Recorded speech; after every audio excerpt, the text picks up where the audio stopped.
Yes. My very first home that I bought on the north side of Santa Maria, I shared a driveway with a house, and there was two families that lived in that house, and they were farm workers. They didn't speak a word of English, but I speak Spanish pretty well. Yeah. And these were the most wonderful people you'd ever meet in your life. They were very generous to us. Totally, they were dude. very friendly towards us. Yes. They were very respectful towards me, towards my family. They were caring. They just want to work and be safe, just like you and I do, right?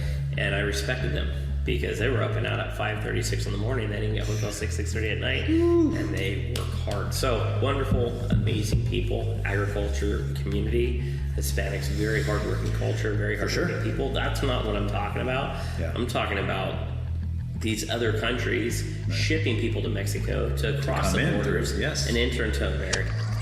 Some people ask me, so what's your favorite Michael Jackson memory? And it's one over and above the hundreds of other instances. But, And I was running the wave swinger, and he was there with some guests. There was like 10 or 15 people there. He's like put on Tupac, California Love. I remember the song. You love that one. Yeah, I love that song. And the ride starts, and it goes up.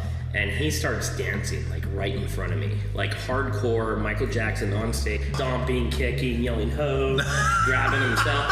And I'm like, all right, Mike, that's what's up. Let's go. And I'm sitting there, like, head bobbing. Nice. Like, the greatest entertainer on the history of Earth is sitting there, like, going crazy, dancing. And you're dancing with him. I don't dance. Yeah. You know, a lot of people don't remember a lot of their teachers, but I specifically remember him. I remember reading a poem in that class that year, and it was very specific to the tune of, you don't have to go to church to go to church. Right. Church could be everywhere, every day, everywhere around you. Right. You know, be a good person, right? And like treat people with humanitarian, you know, respect and manners, and then, you know, the world will treat you back in that same way. And that's kind of always the way I've led my life. You have to go to church to be a Christian, is what you're saying. Correct. Right. Yeah. Like when you look at kind of the scenario that you just painted of doing good things, being a good person, right? Do you know of any atheists that are that?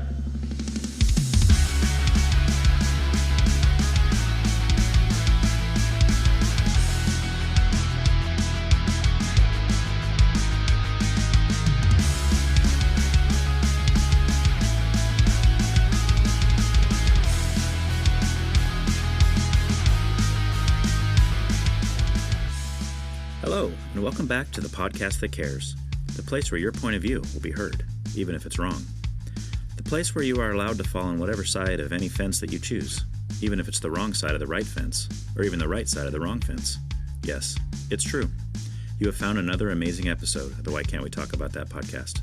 As always, I want to remind you to please leave a review, if for no other reason than the fact that it will make my day.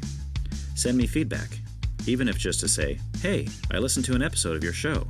Or, hey, this is the worst podcast in the history of podcasting podcasters. You can do this through an email sent to whycan'twetalkaboutthat@proton.me. Also, I just started scheduling for January and beyond, so if you or someone you know, or someone you don't know, wants to be on the podcast, please let me know via the exact same email that I just mentioned. I greatly appreciate it. Thanks. For today's episode, I sat across the table from a legend, a man who has conquered Mount Everest, crossed the Sahara Desert barefoot, and even walked on the moon. He rode across the Atlantic Ocean, danced with Michael Jackson, and beat Chuck Norris at chess. He killed a grizzly bear using nothing but a loose-leaf notebook while walking to school, uphill in the snow, both ways. Okay, I have to admit that some of these things aren't true. Okay, none of them are true, except for one. To find out which one, you will just need to listen to the episode. This legend that I speak of is none other than Pat Silva. Pat and I have been friends for a long time, but not necessarily for long stretches of time. There are few significant periods of time... Wait, that almost sounds like a Kamala Harris quote. There are many timestamps in my life that Pat just happened to be involved in. You will hear about that in the episode. But as always, you will also hear some great dialogue about important things that matter. And things that matter importantly. Enjoy the conversation. I haven't really crossed the threshold to become a compulsive podcast downloader. Okay. Pretty much only when I travel and stuff. Well, that's the best time. Yeah, when you're driving or whatever. Or like for me, like at work, I can have my earbud in 8 hours. I would probably do it more if I was bored. Right. But I pretty much have a repetitious schedule, and I'm a very busy person. Right. Even though I drive a lot, I love sports talk radio, and I love country radio. Jim Rome? Yeah. Is that you listen to? Yeah. It's like Brighton? Well, I mean, I'm the one that turned Brighton on to Jim I bet. Rome. But, I mean, it's Dan Patrick from 6 a.m. to 9 a.m. It's Jim Rome from 9 to 12. It's Colin Cowherd from 12 to 3. Mm-hmm. It's Greenberg from 3 to 5.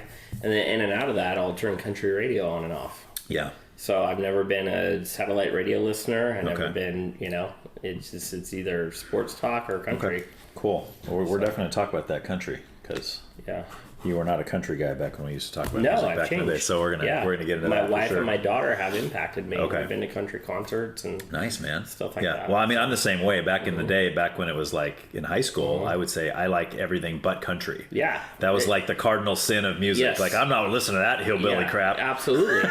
I've been to Nashville 3 times in 5 years. Oh, dude, I love Nashville. And so we'll talk about that. Awesome. Yeah. Yeah. Cool. Well, I like to go into like kind of like briefly, just kind of. Usually with my guests, I'll go briefly like, who are you? Like, what do you do for a living and all that. But obviously we have a huge history. I mean, junior high, I think, is when we first met, right? Do you remember the first time? The first time I remember meeting you was in a specific class. Do you remember which one it was? Woodshop? Yes. Yeah. Yes. With Dr. Hooker. Yes. Yes. So funny about our relationship, you and I, we've known each other like 6 different times in life. Right. With huge gaps in between. Yeah, and that's very unique for 2 people, right? Right. Like we were never best friends, but we were never disliked each other. Right. And typically when we see each other, we're kind of excited per se. Like we like to discuss things and topics, and we have respect for each other. Sure. Per se, Enjoy seeing each other. So what are those eras then? So we had junior high. And then, I don't really remember you. Did you go to Rigetti? You went to Rigetti. So I remember you a little bit in high school. We didn't really hang out in high school. So you're a year older than me. Right. And so that sometimes gives you good overlap with people and sometimes not so much, right? Yeah. And we hung out with different people. Right. But we just knew of each other pretty well, right? Yeah, exactly. So, but and then just in high school. Okay. One thing, I remember you were pretty good at basketball. Yeah, I was all right. Yeah, I used to play. I used to I never played on the team though because I didn't want to dedicate the time to it. Yeah, me neither. Yeah. So I played other sports, but that's one thing I specifically remember about you is you're a pretty good shooter. Oh, okay. But you were never on the team. No. Yeah. I was too good for that team, dude. I didn't play with those guys. Well, I played soccer, so I was never for high school? I played football, soccer, and baseball. Yeah. Wow. Okay. Sports, but I was never good enough to be on the basketball team or anything like that. But I remember you being good at basketball. I like playing basketball. Yeah, which goes to the next time, which was, I guess the next time would be Arnaldi's. Yes. We started working there together, which is just memories for days. Yes, too funny. Yeah, I just had lunch with, do you remember Mike Moore? Yes. He used to work over there too. Yeah. And whenever we get together, we just talk about Arnaldi stories all day because they're so funny. And then, there's so many ways we could go with that. Like one, it turned to Patricio's, but all of us that were old school still called it Arnaldi's forever. I still do. Yeah. And people look at me like, where's that? Yeah. It's next door to Jack's. Are they still open? It says closed on Google, right? Yeah. So that was good times, man. Yeah. No, and you and I, instead of just being like, a couple guys here, like we ended up doing more. We ended up cooking there. Right. And carrying more hours and stuff like that, and being more like leadership role there. So, which was an enormous mistake. Yeah. Absolutely. Work harder for less money. Yeah. But we had and I'm still good friends with a lot of people that we all worked there together. A lot of like you and I, Brody Ray, that's what I was going to say. Like you got my brother a lot of your friends to work there, as did I. Yeah. And it was just there was a time where it was pretty much the whole entire driver crew was all of our friends. Yeah. And it was just like this big party every time we went to work. Yeah. It was just a big joke and a funny. We're laughing all the time. But we got it done. It was a fun work environment. Yeah. It was a busy work environment. Right. We were popping. Yeah. Got it done. Me and Mike Crabtree were joking around about that not too long ago. Okay. And he's like, I'm very intrigued by it. Like, how would we grab 3 pizzas and be gone and just be driving all over Orchid? No cell phones. Yeah. No maps. You just kind of got to know. Yeah. You either know or you don't know. Yeah, that's funny. You stop and ask somebody for directions, knock on somebody's door, and we're so spoiled now with, the dot taking us right to the house. Yeah. Right? Well, the GPS, doing it now as opposed to back then, we used to have to look at like I said, the map on the wall and the whole thing. And It's gnarly. It's funny. The one memory, I probably have more than that, but the one thing that always sticks in I get weird memories that stick in my head about when Crabtree worked there. Yeah. Is that, like, I used to give him music. I have a band. I'm like, hey, check this out on your next drive or whatever. Yeah. And I gave him one of my favorite bands is this band called Guttermouth. I don't know if you're familiar or not, but they had an album come out like 96 around that time. And it seemed like everybody was real heavy into punk. Yeah. In that era for sure. Yeah. And then, but I'd given him this disc and he listened to it. He thought it was pretty cool. Well, there's a song on there where it's all about ragging on like these old rockers. Like, it's like, let's get Ozzy off the stage. Let's get Motley off the stage, right? Yeah. And I remember him coming back, and he's like, dude, why are they ragging on Ozzy?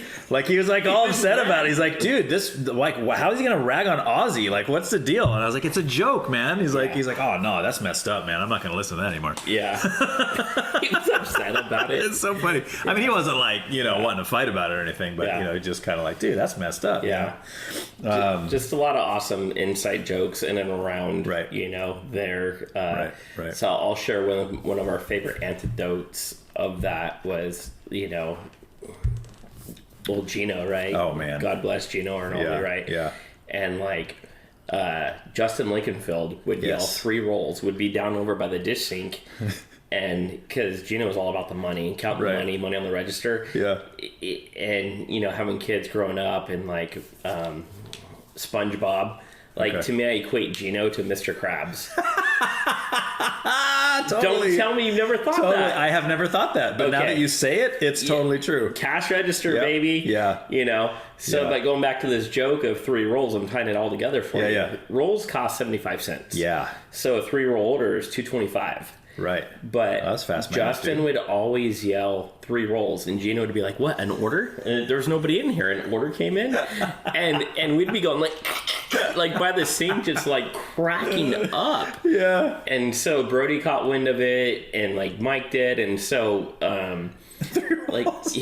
me and Brody have been calling each other 3 rolls for many years. Literally, I would call him on the phone, say a couple years ago, I'd be like, "What's up, 3 rolls?" Like, it turned into my nickname because we carried on like that one saying. How funny, dude. And then Jen got me a license plate, said 3 rolls. So I had a car, my license plate said 3 rolls because Justin Lichtenfeld would yell that because Gino would respond to that of it being an order at Arnoldi's. Now, here's what's even funny. So that's some deep-rooted stuff. That is deep-rooted, and it's going to get even deeper now because, and this, I'm not going to say this person's name, obviously, but I was just having lunch. I'll say Mike's name, but I was having lunch with Mike, and we're talking about stories. He was talking about a particular girl who had worked there who used to wear, she was a little heavy, and she used to wear, like, small clothes. And he was talking about how you would see 3 rolls. Oh, boy. So you say 3 rolls, I think 3 rolls, right? So it's like... It's like, oh my gosh. You just ruined me because 3 rolls was good for a long time and a fun running joke. Yeah. See, now rolls was good to dip in ranch, and now you're going to have different thoughts now. Those rolls were so good. Oh my gosh, dude. I used to cut them in half. Yeah. And put pesto sauce on top and then cover it with cheese and garlic on top of the cheese and throw that in the oven for a little bit. Yeah. Oh. So talking about like, hey, working at a pizza shop, right? Yeah. And then Pat's like, okay, if you work a shift, you could have food, whatever. It's like part of the perks of working there. Yeah. But we kind of get sick of eating pizza, so to get creative with it. I don't know if that's ever happened to me, Pat. I had a Sunday day shift where I worked the Sunday day for a greater part of a year. Yeah, I used to have that shift too. Yep. Yeah, go make the dough and all that. I would whip up a big old omelet because you have all the toppings. Where'd you get the eggs? I would bring 2 eggs. Oh, you'd bring your eggs. Okay. Yeah, so bring 2 eggs and you got like 30,000 toppings. Oh, there, dude. So, and I'm an omelet guy. Nice. So I got into whipping up omelets on my day shift because, who doesn't want an omelet at 10:30 or 11? Like, it's awesome. Especially on a Sunday. Yeah. And then with the rolls, cut them in half and do like a French bread style pizza. Like, you can just get real creative with it. You have all this food here. I remember when we used to trade with the guy at Jack's, he'd make us an omelets and we'd give him pizza. That was always cool. Yes. Yeah. We got to bring that back for Ricky's, dude. We got to start trading with people. Yeah. Cold Stones. You got that Mexican place down there in the corner now. Yeah, we could do that. Yeah. So give us like 4 burritos. We'll give you a large pizza or something, Yeah. Well, you'd have to contend with Brighton. I know. And every time I tell him that, he goes, that place isn't very good, man.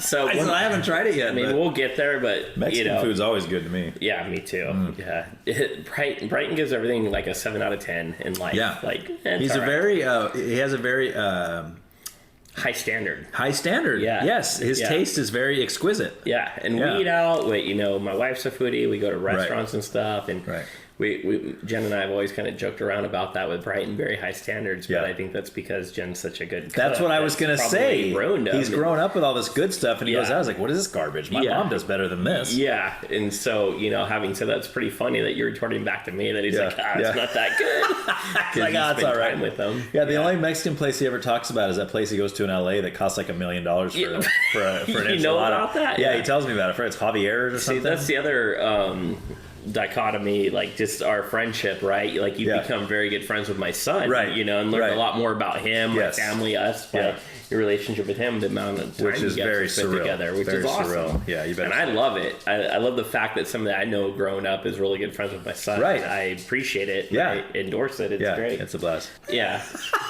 So if we want to stay chronological with our friendship, so we had Arnaldi's. The Arnaldi's years. And then a couple years of not talking, and then you call me one day. Yeah. And you say something I never thought I'd hear anybody say to me. Yeah, and situationally speaking, right, like I go get this awesome job at Neverland, and I didn't really, again, always had mutual respect for each other, but like I didn't have your phone number, you didn't have mine, we didn't go hang out, right? Right.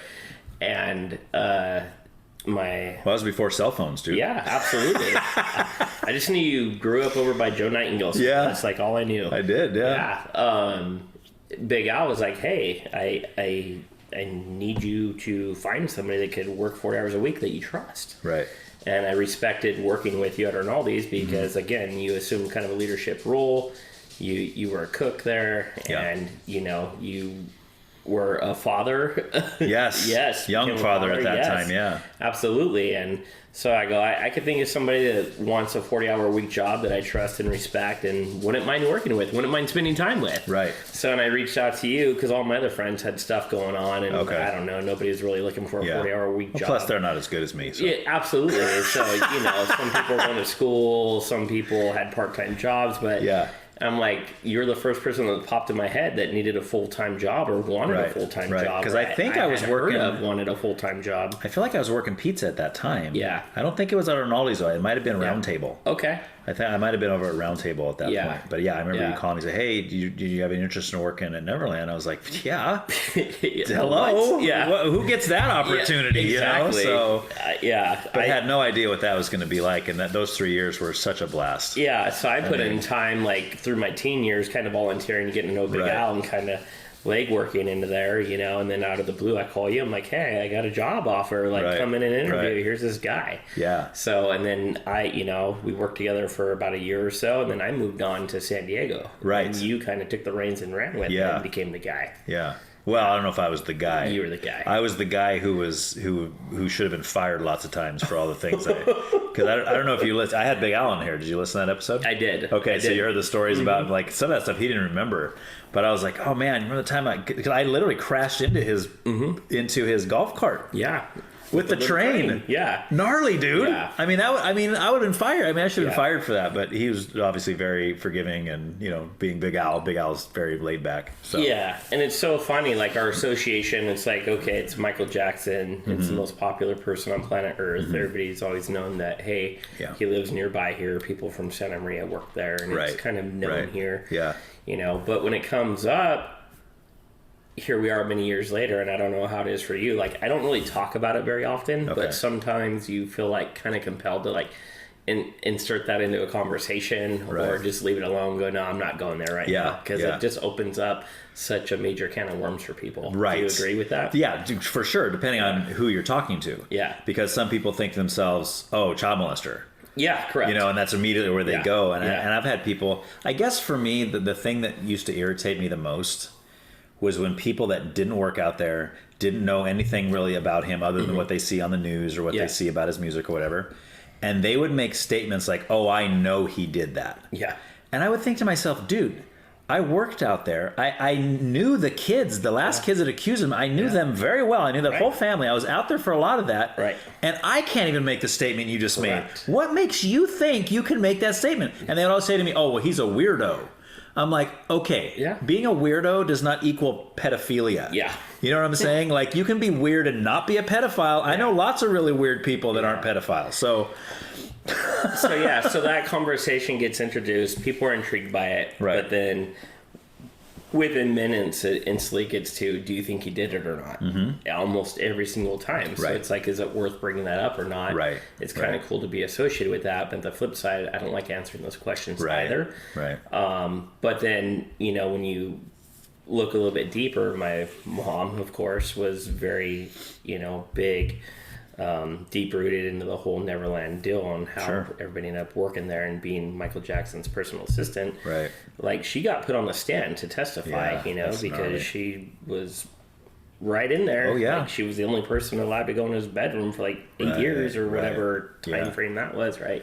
Yeah, that's And gnarly. so she still didn't know. She didn't have a yes or no answer. My mom's the most honest person on earth. She wasn't going to lie. Well, and that's why she didn't have a yes or no, because in order for her to say yes or no, first of all, she'd have to definitely see something for a yes. Yep. And for a definite no, you would have to have been with him 24/7. Yes. You see what I'm saying? Which she wasn't with him 24/7. Nobody was. And so if these children of Michael Jackson called my mother grandma for a better part of 3 to 5 years or whatever that time frame was, and she was so close to the family and she truly didn't know, then who's really going to know?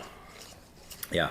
Only the people involved if it actually happened. Yep. Right? Yeah. And it's a very tough social topic for people. So I try to focus on the positives that I felt like Michael Jackson impacted people and the leadership he provided and what he did for people.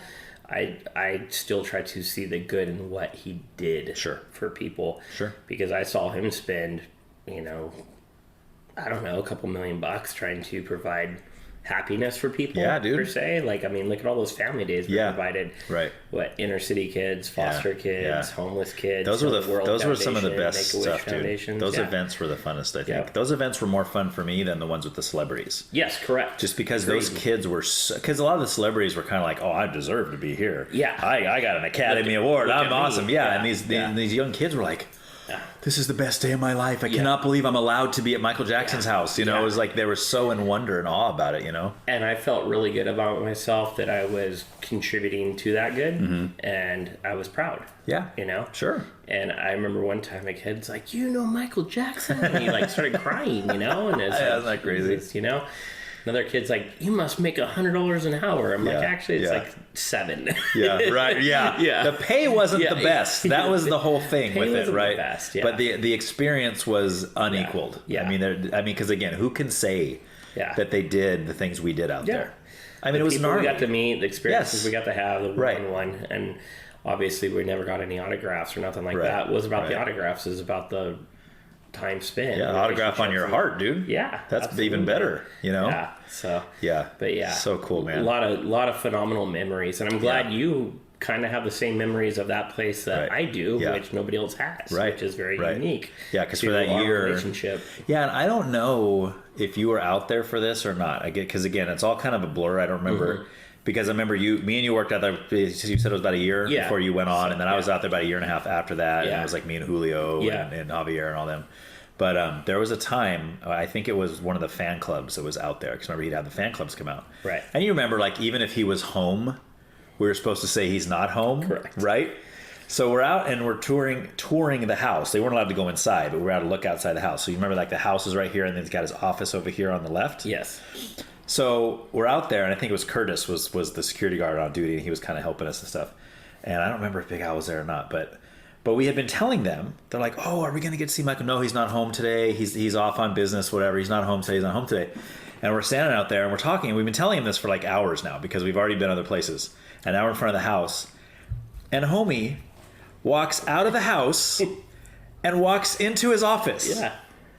And everybody's just staring, and he sees him, and he goes, oh, hi, how's it going? He waves and says hello, and goes into his office. Yeah. So I'm like, sir, do you realize that you just made us all liars? Yeah. Right? Now they know that we've been telling them this whole time you're not on the property. Yeah. And you just come strolling out your front door and walking.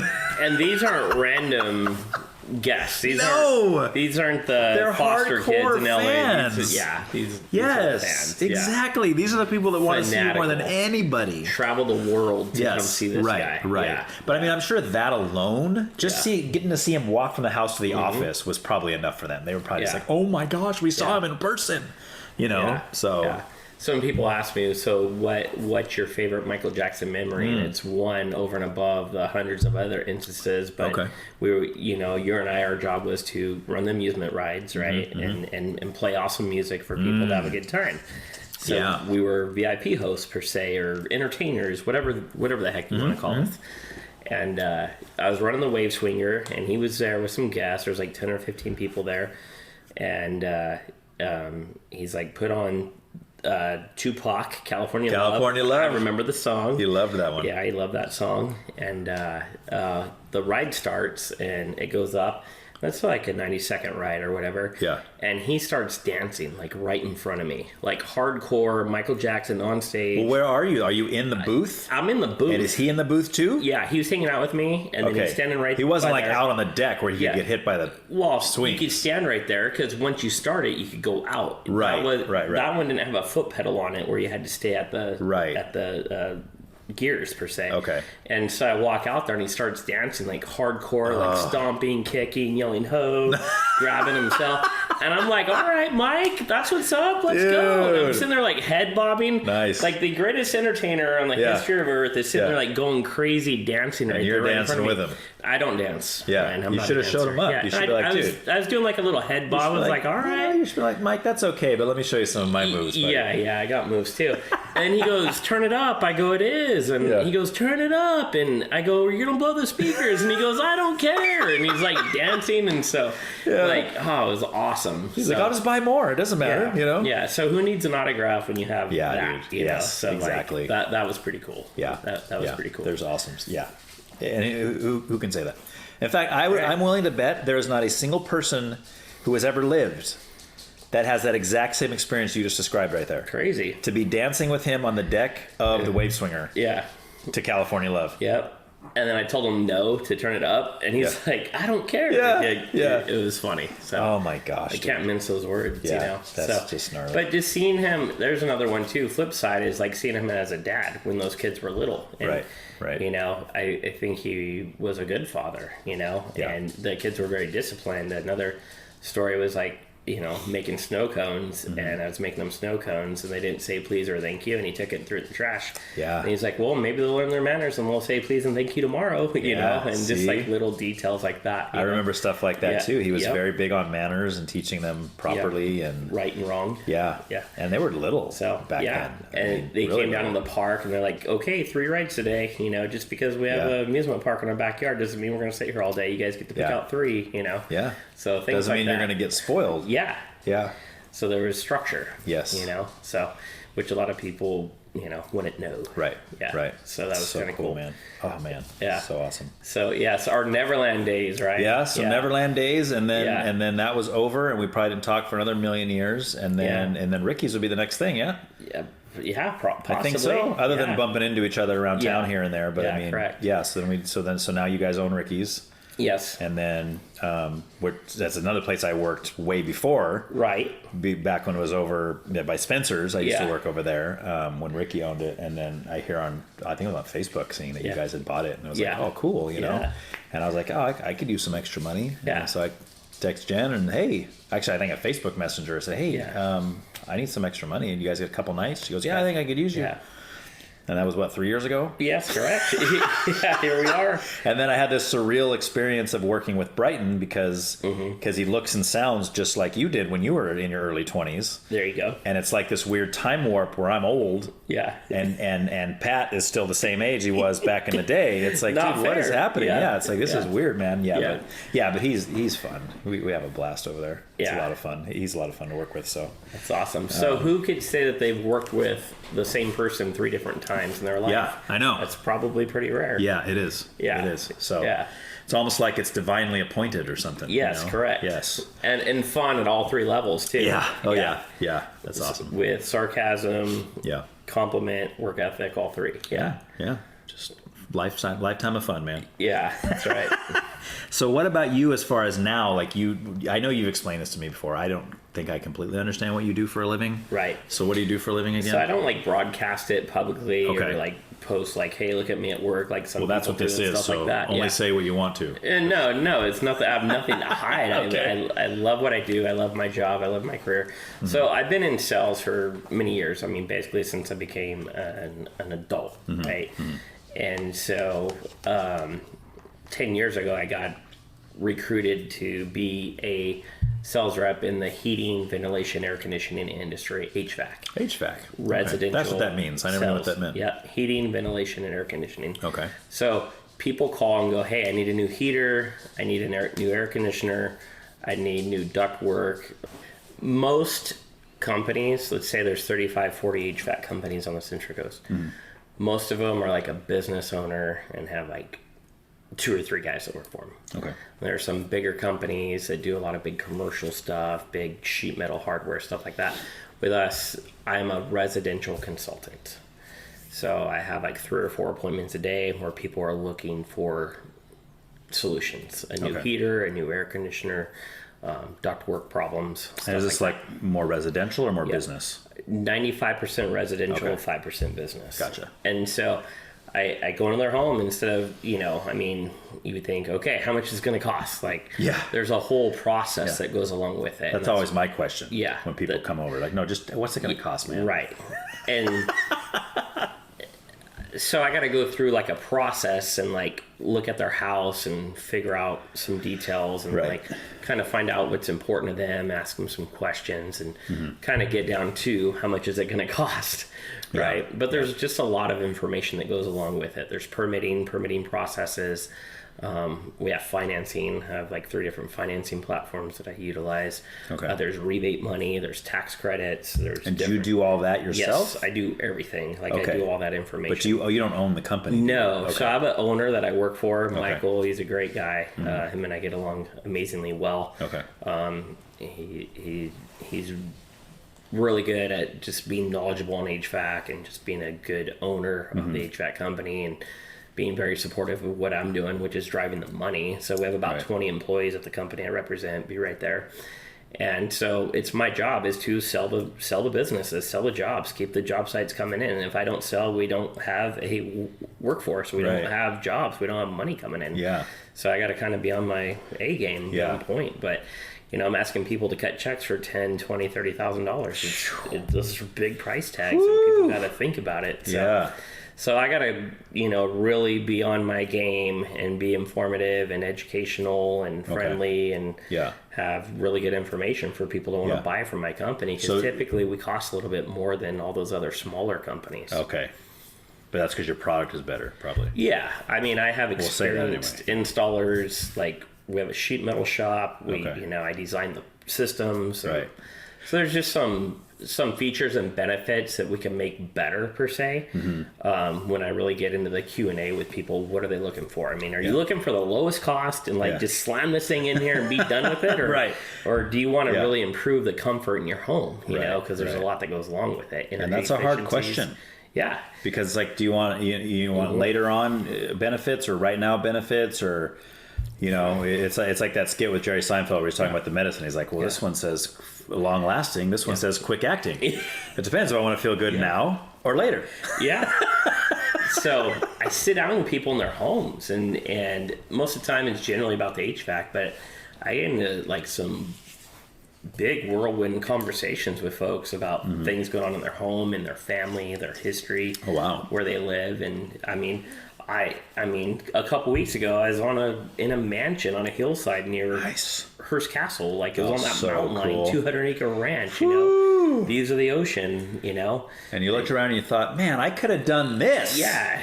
Why am I wasting my time, man? I could have been this guy. I've been in, houses with hoarders, and they act like nothing's wrong. It's no big deal that I got 19,000 boxes in my living room with stuff in it from 1988, So, and they don't care. Right. And I'm like, I don't care either. I want you to buy a new heater and a new air conditioner from me. So your job is mostly on the sales end then. That's so all I do. You go out to people's houses. You basically look around. You give them a quote of what it would cost to do what they want to do. You talk about all the options. And then you have installers come in if they decide they want that. Then your guys come in and do the installation. But you don't do actual installation. No, it's my job to plan the project and sell it to the client and make sure they understand all the details about the whole process, the project, and all those additional informational things of the permitting, the financing, the rebates. And what's the range? Like, how far have you ever gone for a sales meeting? Oh man, so we obviously live here in Santa Maria. Our office is based out of Atascadero. Oh, wow. And I'm up there for a reason, because they have heating and air conditioning. Primarily, it's bigger business. It's more lucrative, right?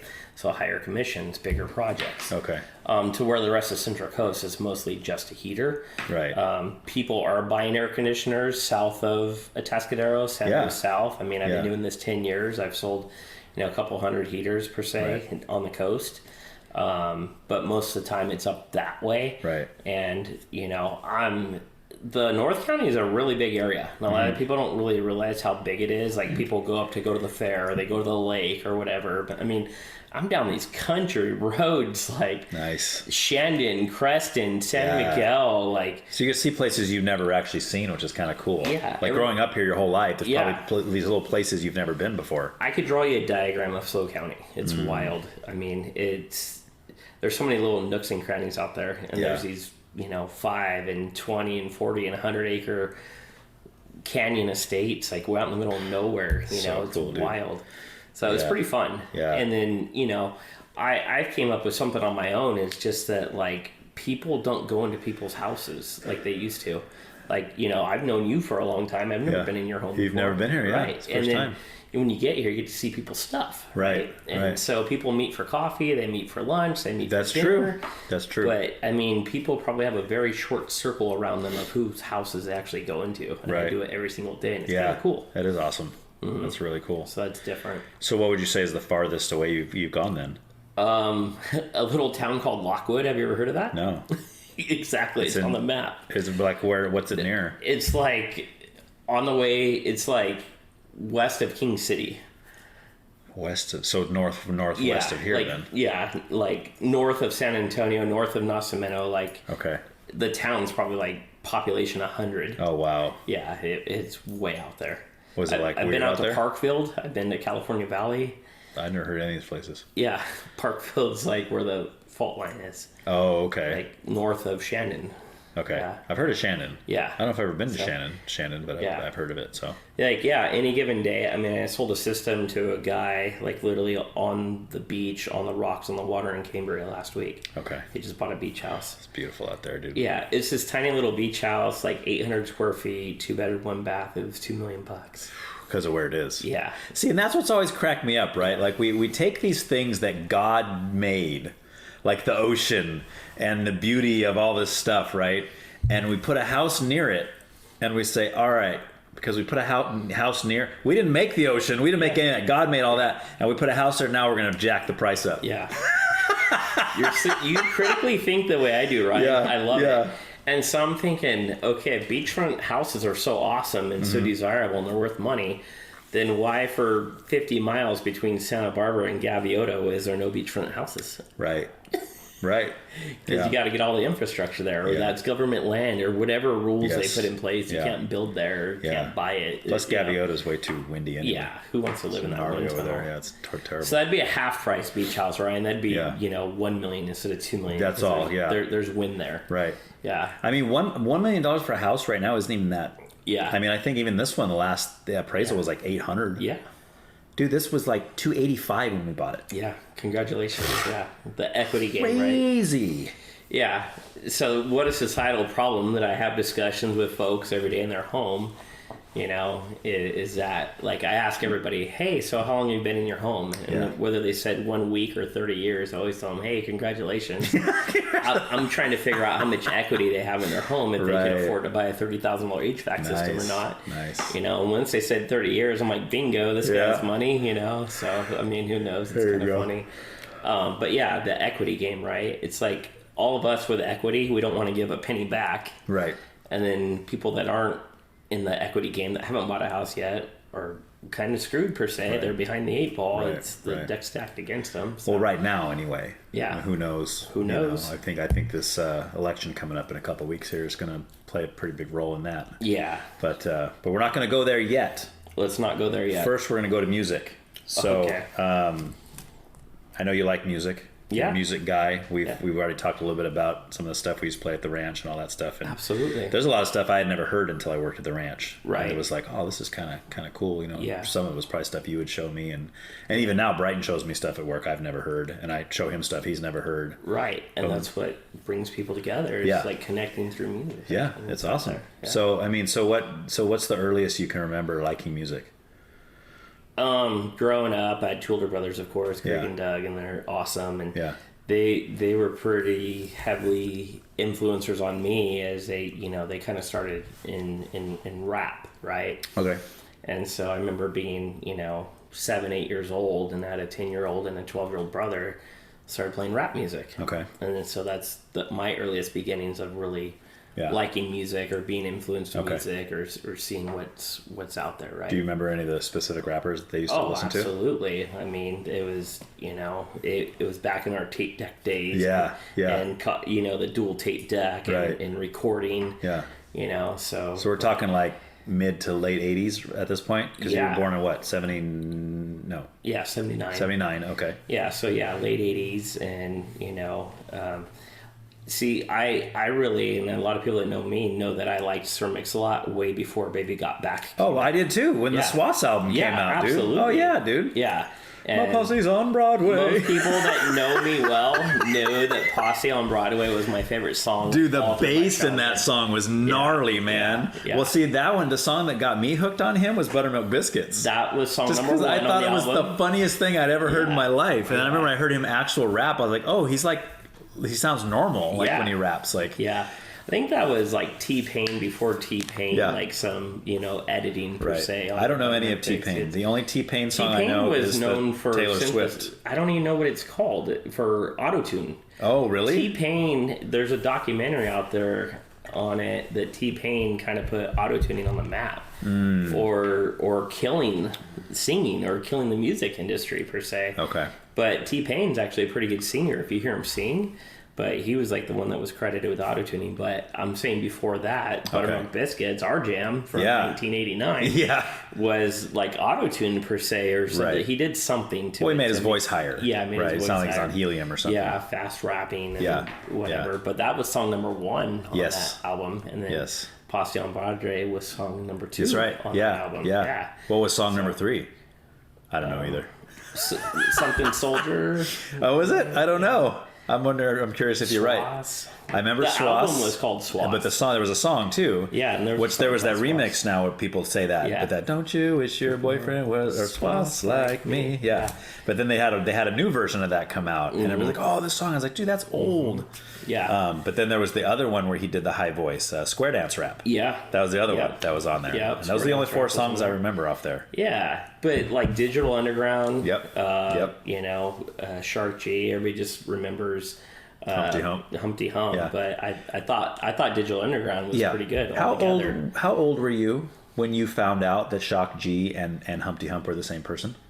Today years old. Like you're hearing that for the first time from me right now? Correct. Okay, because I had no idea until he passed away. Okay. And they were talking about, and then it kind of hit me like, oh my gosh, they look the same, except he wore that prosthetic nose when he was Humpty Hump. See, I don't remember watching a lot of MTV really. Okay. So to know that, like, But I had no clue they were saying, because I mean, they sound totally different when they rap. Yeah.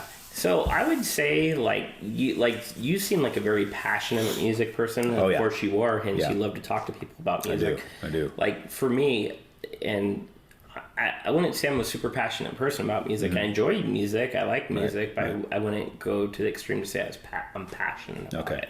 Like there's no artist you can think of that you are passionate about? No. Is there anybody that when you hear that they got a new album coming out, you get excited about it?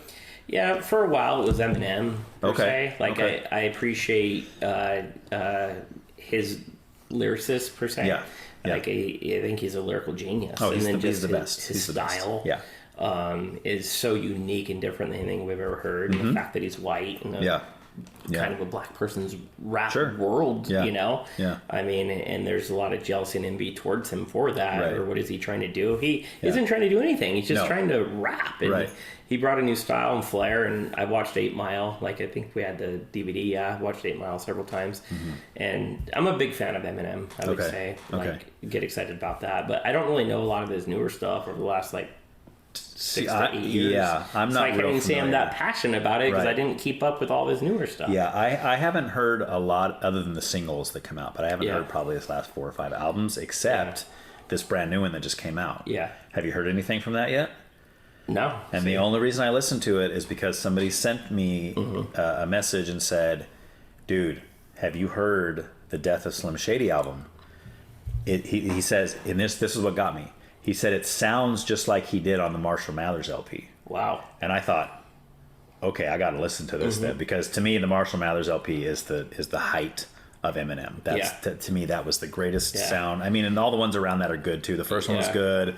The next one after that was good, but that so good. And that's the Ranch days too. Yeah. I remember listening to that at the Ranch when it first came out. Absolutely. And we had a CD burner, which was awesome. Yeah. You and I had access to a CD burner, so we started burning stuff, and that was one of the first albums that I burned, which was awesome. Yeah. So so awesome. Yeah, but going back, like growing up, it started in rap music. Okay. And NWA. Yes. And a lot of people only know Straight Outta Compton. Well, my brother Greg had the NWA and the Posse. Oh, that was the first album. CD too. The cassette, and I said CD, cassette. Yeah. So I knew that album pretty good too. Okay. And so it was, it was new. It was vibrant. It was exciting. Yeah. So I know for me it was Eazy-E's album. Was it Easy Does It or Easier Said Than Done? Or I forgot the name of the album. Yeah. But I heard that first, the cassette. Okay. And I remember hearing like Boys in the Hood was on there, which I found out later was a remix of the NWA song. Yes. I didn't know who NWA was. I just heard this Eazy-E guy. Did you watch the NWA movie? I still haven't seen it. Oh, dude. I know. I have to watch it. You can't talk music on a podcast. I'm terrible, dude. I haven't seen the Tupac movie. I haven't seen the B.I.G. movie. Yeah. Although when I was in the hospital, I watched part of the B.I.G. movie and I loved it. Okay. And I thought to myself, I got to finish this. Yeah. And then I just never have. I just haven't watched it yet. Well, but we I get got to watch busy it. in life. I know. Yeah. Stuff happens, you know. Absolutely. It's no excuse. I should be watching this stuff. But I heard that NWA movie is really good. Yeah. So I kind of grew up on rap music. Yeah, me too. To say the least. Me too. I wonder if that's this area. Yeah. Because I find that's a pretty common thing for guys our age to say. Yeah. That, I grew up listening to rap. Well, I mentioned it earlier. I feel like a lot of people in our area like punk is like either rap or punk, or they kind of go coincide. Yeah. I never, I played soccer, right? And I just feel like my friends, like my age, a year behind me, you're in front of me, all in soccer, they all listen to punk music. Yeah.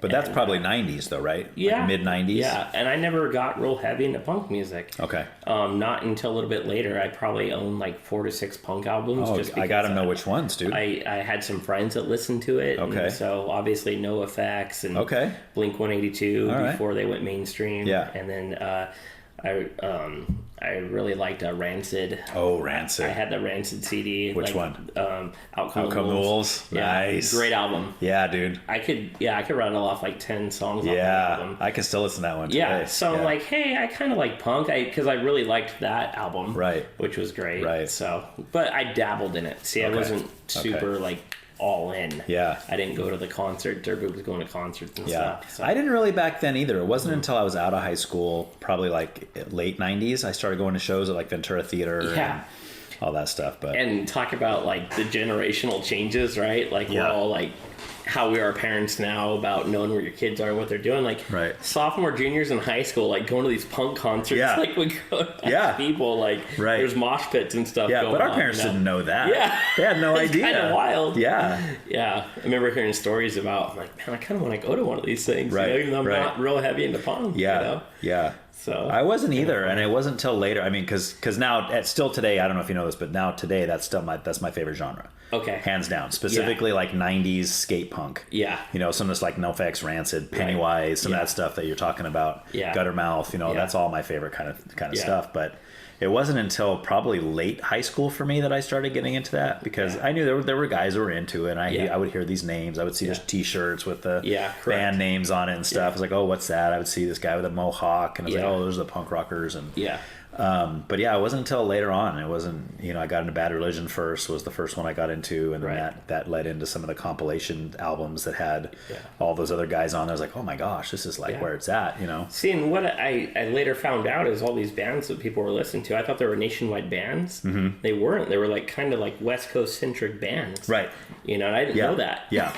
Well, the California punk scene in the 90s was enormous. Yeah. And it has its own sound. It's its own genre. Right. Because you can listen to like some of the New York punk bands from the 90s. Yeah. It sounds like two completely different styles of music. Okay. But they're both considered punk. Right. To where New York stuff was a little more heavy, more hardcore. And I think a lot of the West Coast California stuff started bringing more melodic stuff, where it wasn't just like a guy screaming into the mic. It was different, Yeah.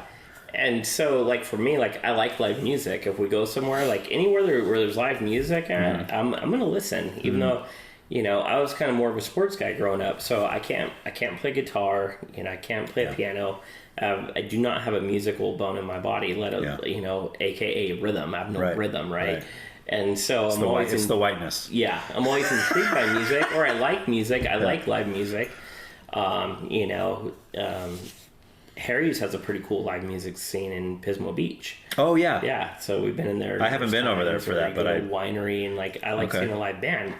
And then so you and I did touch on this is growing up. Like nobody listened to country. No. I didn't know anybody that listened to country really. Well, I knew people that did, but they were losers. Yeah, they were weird. Right? Weird.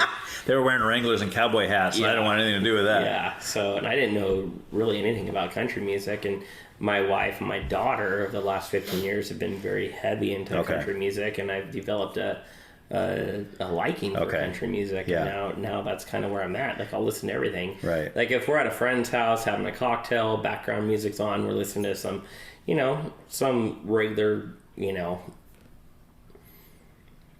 R&B, rap, old school rap, like mixing it up, jukeboxing, pop culture, pop music. Sure.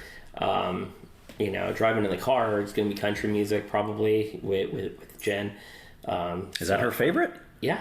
Interesting. But so her and I are both, she grew up on hip hop. Yeah. And she was a dancer and stuff. But anyhow, so her and I are both like rap. Her and I could rap Too Short together, but then her and I could go to a country concert together, which is kind of cool. You know? Yeah. So I want to hear this. I want to hear you guys rap Too Short together. Oh, we could do that. Yeah. I want you to record it later and send it to me, and then I'm going to throw it on the end of the episode so everybody can hear that. Dueling Too Short. Yes. Yeah, we could do that. And then throw some country on top of there. There you go, man. So what I want to kind of know, so Jen got you into country. Yeah, very. Do you remember like what specific, was there a certain artist that you liked first, like a song you heard, or you're like, so how like you and I had a CD case, we had like 40, 50, 60 CDs. Yeah. Jen had like 300 CDs or 500 CDs. She was psycho with her CDs. Yeah. When we first started dating, and she had it all. Okay. She listened to everything, and so we've been probably to 30 or 40 country concerts. Oh, dang. We've seen George Strait in Vegas. Oh, wow. We went to Garth Brooks at Paso. I've seen Tim McGraw in Paso. You weren't at that show in Vegas with the shooting, were you? No. Okay.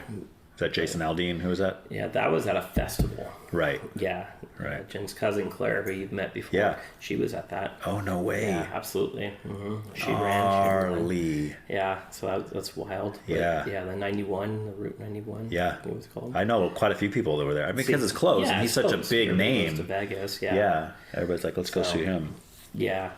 But yeah, I've been to a lot of country concerts in my adult life, and have a liking for it. Do you have a favorite live country singer that you've seen? No, I don't have a favorite. Or like a show that you saw where you're like, oh man, this guy was so good live. Well, we went to Nashville 3 times. Okay. And I think they play country over there sometimes. There's a little bit of country, in Nashville. So that's why I'm talking about live music, like being around live music is like, that's what you do. We got saturated of going to Vegas because you do the same thing. Go to Vegas, you go over there, you drink, you gamble a little bit, whatever. Some people go to shows, go to the pool, drink. But like going to Nashville, it's a totally different party, but it's fun. And I mean, you're talking live music from 11 a.m. till 2 a.m. Right. Nonstop. Yeah. Hundreds of bands. Mostly like unknowns though, right? Like local artists and that kind of stuff. Well, most of them are cover bands. Okay. Some of them play their own stuff, and a lot of them are cover bands covering, requests. Yeah. And there's a band there that we really like seeing, that we've seen multiple times, and in Nashville. Yeah, in Nashville. So like you guys go to Nashville for a trip, you see this band, and then you come back home. Yeah. And then you go to Nashville again. And they were there, did you go looking for that band, or did they just happen to be? We knew they were going to be there. Didn't follow them on Instagram. Gotcha. They're called Carolina Company. Okay. And they're a cover band mostly. Yeah, but they have 7 members in their band. Oh yeah. And they have a fiddler, a girl that can fiddle. Love it. See? Love it. I have a lot of videos of it. I'll share it with you. Yeah. I mean, they have a fiddler, they have a drummer, they have the bass. Their singer's cool. good. They have a male singer and a female singer. Love it. See? And that's always my favorite, especially for a cover band. Yeah. Because then you can cover everything. Yeah. They're very talented, and they have a wide range. Yeah. And they're fun. See, that's the thing. Like, we would see all these different bands, but then we'd measure them against Carolina Company and be like, hey. And we're like, are we Carolina Company's biggest fans? Because then we tell people you got to go see them if you go to Nashville. You guys are like groupies. So, yeah, absolutely. Our son Caden was 11 at the time, and he we were there because it was daytime. It was daytime party. Yeah.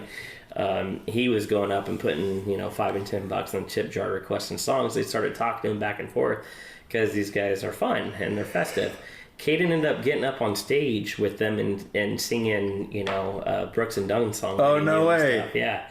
So, so we have a connection with them per se now because they really liked Caden. Right. And one of the times when we went back, they had remembered Caden. They're like, Caden came back. And then they made this big old deal the whole day that we were there. Right. That Caden came back to see them a second time. So, they should write a song about him. No. That's how he knows he'd make the big time. Right there. But then we went again without kids. We went as adults too. So so Nashville's fun, but the live music scene is what I'm getting at.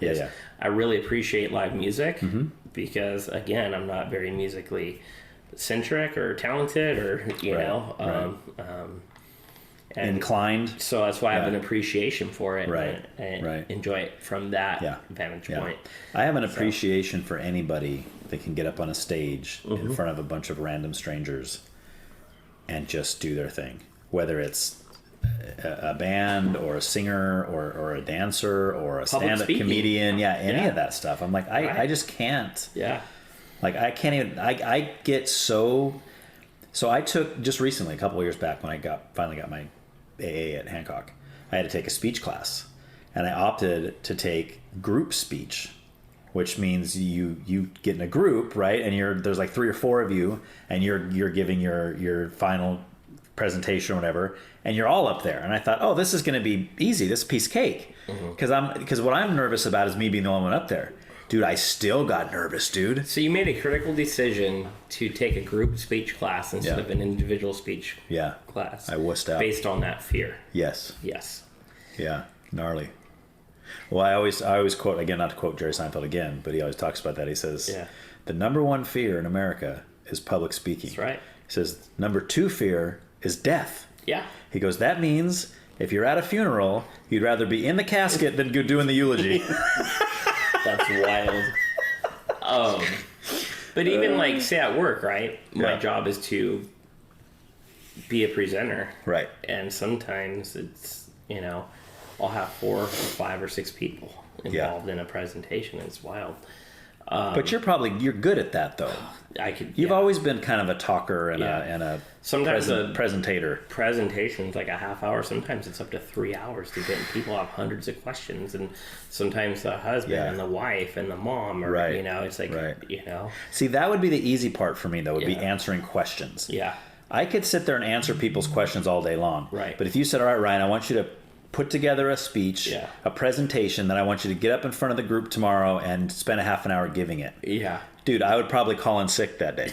I just couldn't do it. But having said that, right? So my installers, when they're doing the actual installation of the project that I sold, I'm like, hey, could you ask the client this, or could you collect the money, or just whatever it is? They're like, oh no. I'm like, I'm just asking you to communicate with them. Like, that's your job. Not gonna happen. Like, scared to death. Dude. Yeah. Like, they're there to work. Like, power tools, screwdrivers. Don't talk to me. Just give me some tools. And people are scared to talk to people. Scared to communicate. Yeah. To where that's one of my strengths or strong suits, and that's what I do. And that's the beauty of it. We all have different strengths and weaknesses, and then I think we need to be in those positions that we're good at. Yeah. Right? That's the beauty of it. Yeah. And so I was at a luncheon today doing some PR stuff. It was with the Energy Commission. That phone call I took a little bit ago, that was Home Depot wondering if I could come do a presentation to 30 store clerks next week. Oh, wow. I said, put it on my schedule, so I have to go do some PR stuff. So now does your company pay you to do something like that? No, that's kind of unique. We Home Depot refers our company. We have a partnership with them. Oh, and so like quarterly. So they bring in training. They bring in clients for you. Yeah. So therefore, you do stuff like that. Yeah. So in San Luis and in Tascadero, when people go into the Home Depot, people are looking for AC, HVAC solutions. They refer my company. I show up at somebody's house and do the presentation. Nice, dude. Yeah. So they have turnover at Home Depot. Yeah. They have new employees that need to be trained. And so I'm going to go in and do a presentation to 2 store managers and 10 new employees next week. Right. And now, since you've probably done a lot of those, do you kind of have the blueprint of what you say? Yeah. I mean, other than the questions, obviously the questions might be different from the audience, but your general presentation is pretty much the same every time? Yeah. Okay. And it's just like, hey, these are what people's concerns are for the most part. Don't really answer their questions directly. Just keep it vague and tell them they need to call us, like get a pro in the house. Okay. Like your job is to like say, yeah, that's great. I'm glad you're interested. Let be right there. Call. Let Patrick come out. Let Patrick be the professional. Right. But don't shy away from it. Engage them. Yeah. Right. But then hook them and say, oh yeah, is your system old? Yeah. Well, it'd probably save a lot of money in AC bills. Like, are you spending $500 a month on AC bills? Well, would you like to be spending $300? Like, you need a new system. Like, call Patrick. Right. So it's kind of the basis of it is energy savings is a major focal point of all of that. Yeah.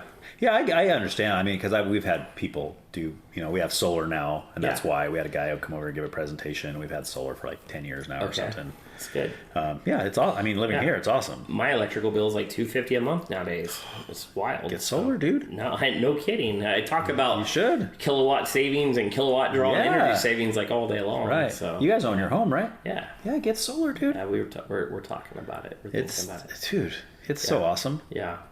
Well, the bills just keep going up, and that's part of what we talk about. I just got a new washer and dryer because we had archaic stuff. And, clunky, and so we're like, hopefully the water went down a little bit. Hopefully the energy bill went down a little bit. The dryer was just running and running and running. It would never turn off. You go back there. Let me look at your archaic system. You open the door. There's like some woman there with one of those washboards, like scrubbing on it. She's in like a handmaiden's dress and stuff. It's like, what is happening?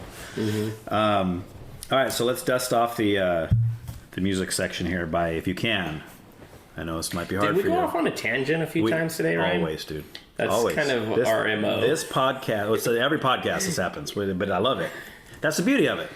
Yeah. I have no idea what's going to happen in this conversation. Yeah. I love it. We could be talking about stuff that I would have never imagined in a million years.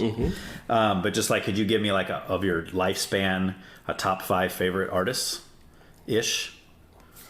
Yeah. Okay. I mean, we already mentioned Eminem. Okay. So Eminem's definitely up there. Okay.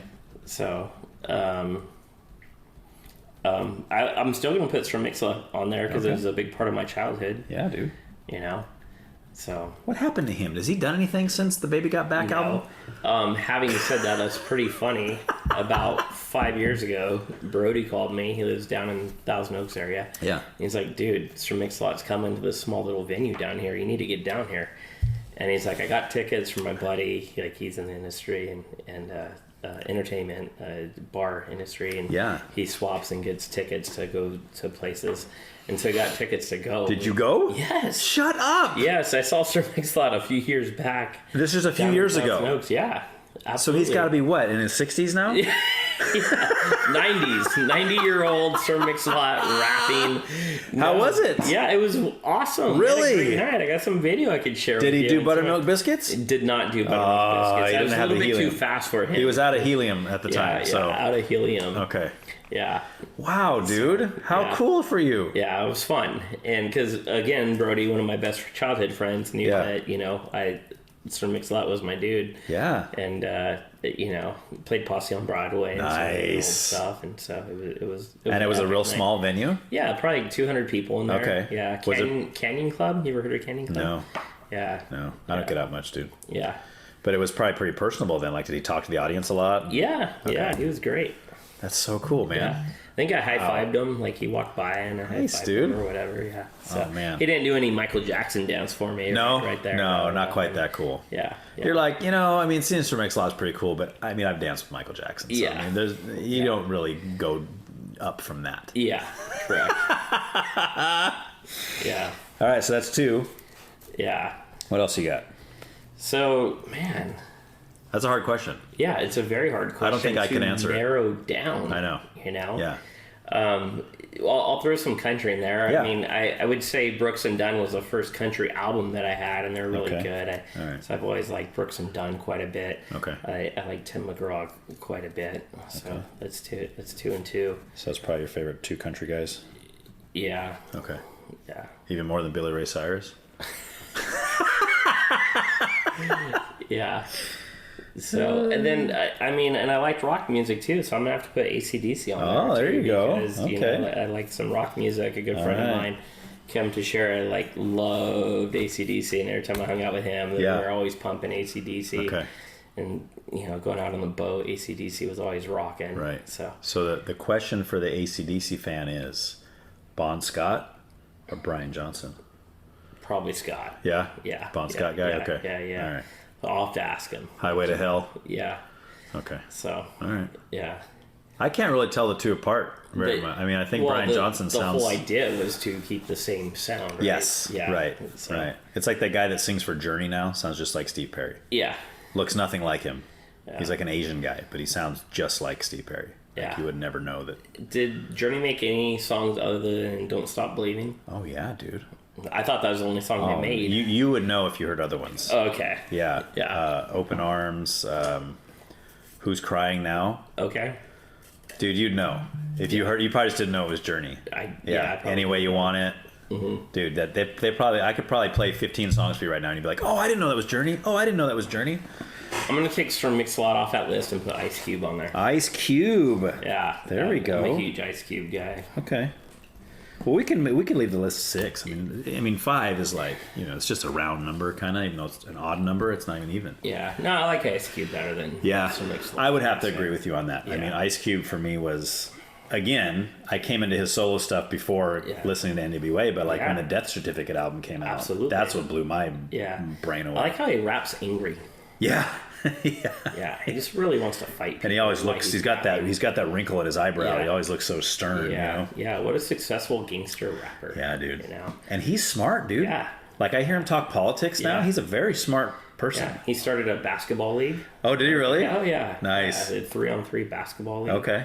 Yeah. Do you remember, you were there this day, I've told the story, but you're the only one that was there that I told the story, when Chris Tucker played basketball with us at the... Oh, yeah. And I was doing the scoreboard. Okay. And he was like... We were both right there. Okay. And You do you and I were remember... both right Do you there. remember his foot was on the line, he shot a 3, and I only gave him 2 points? Yeah, and he got mad. He did! Okay.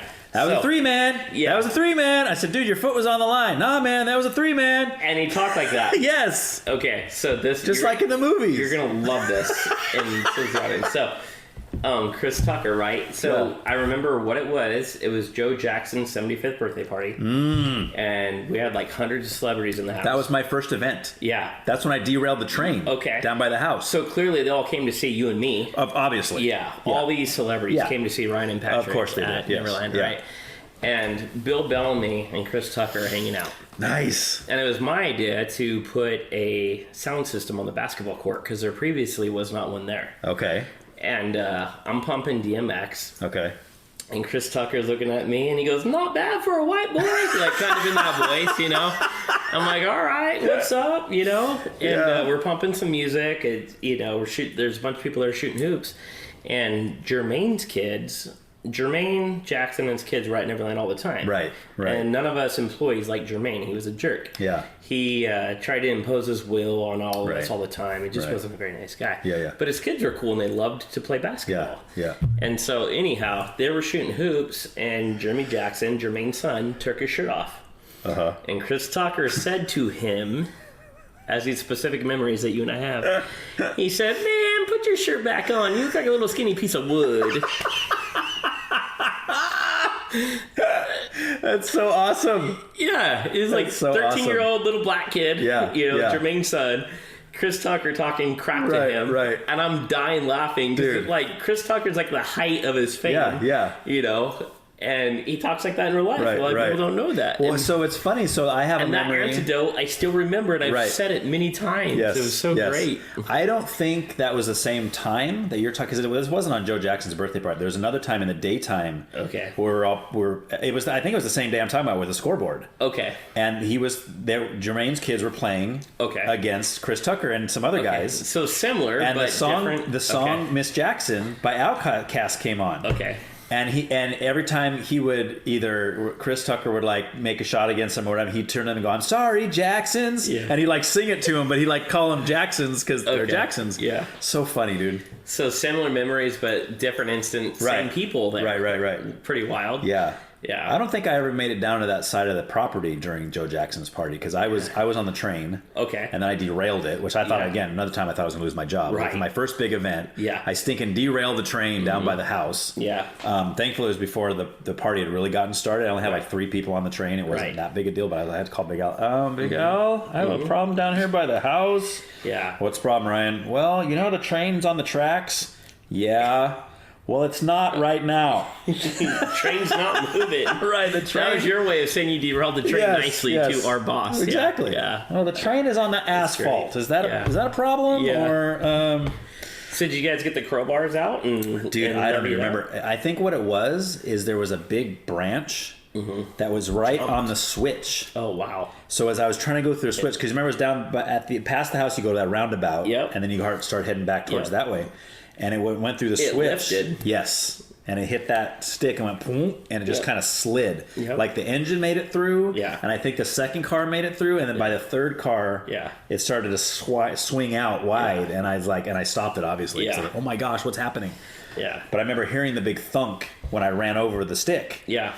But I didn't realize till after because I think when we looked at the switch, it was stuck in there. 10,000 pounds. How is a stick in a derailleur? And plus, I think I was just nervous because, like, oh my gosh, this is like, because they had been telling me, like, I think you had been telling me other people because you had done these things before. You're like, hey, dude, you're going to see a lot of famous people at this party. Right. And I was like, oh my gosh, I've never done anything like this before. Like, I've only been working there like a month, and this is my first. Because when I first started, it was all maintenance stuff we were doing. Yep. You were showing me how to run the rides. We were cleaning them, waxing them. We were waxing the super slide. Waxing the tracks. Yeah, exactly. Waxing the super slide. Yes, that's always all that stuff. But then to have all these, what was it, like, there must have been 1,000 people there that night. And just everywhere. Just big parties. Mike Tyson was yes, I remember that too. He was mean. So I was kind of, Big Al hooked me up. So he's like, hey, I need you to bring a bunch of friends. I need volunteers because we had 20 rides. And we need somebody stationed at each ride.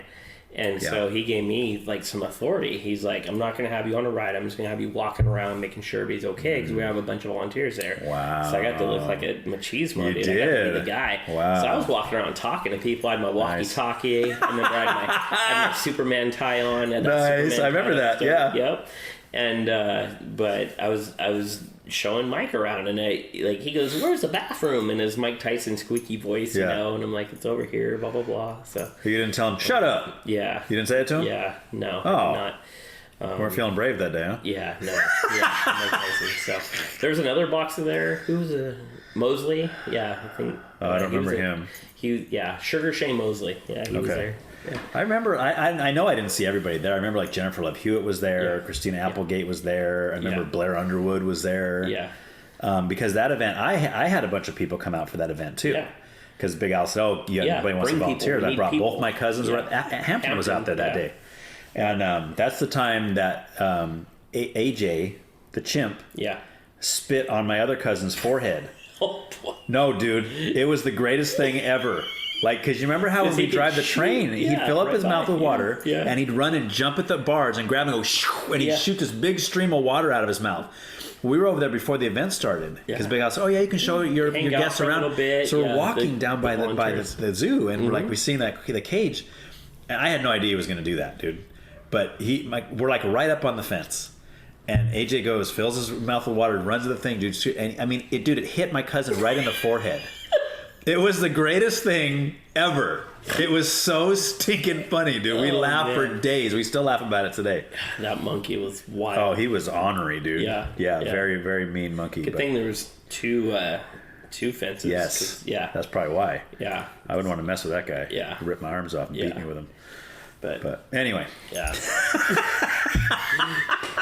I think we could do like a 14-hour podcast just on Neverland stories. Yeah, but like stuff could circle back to that. Yeah, for sure. All right, so real quick, can you give me like 2 or 3 favorite songs of some of these artists that you've mentioned, or are you not good with song titles? Or I'm terrible with song titles. Okay. Yeah, all right, so we'll leave it at that then. We'll like I said, I like music. I appreciate music. Been around music, but I've never been like, I'm a diehard or passionate or this has to be that. Like, I just kind of go with the flow with music. Except you're diehard for like Billy Ray Cyrus. Yeah.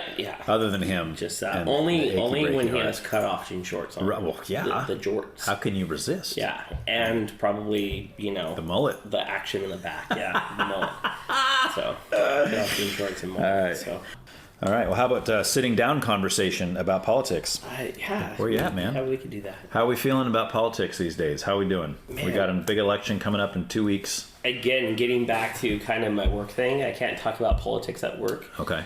Because, politics, like Michael Jordan was very famous for, say Republicans and Democrats both buy shoes. Yes. Well, Republicans and Democrats both buy hate systems. That's right. Yeah. So I can't really. You don't want to split your audience. Yeah. Right. And so I kind of had a pretty consistent take on this. Mm-hmm. Is one, I haven't voted, and you could vote. Like never in your life. I never. Interesting. Was politically active. Okay. To vote. So I'm not. Okay.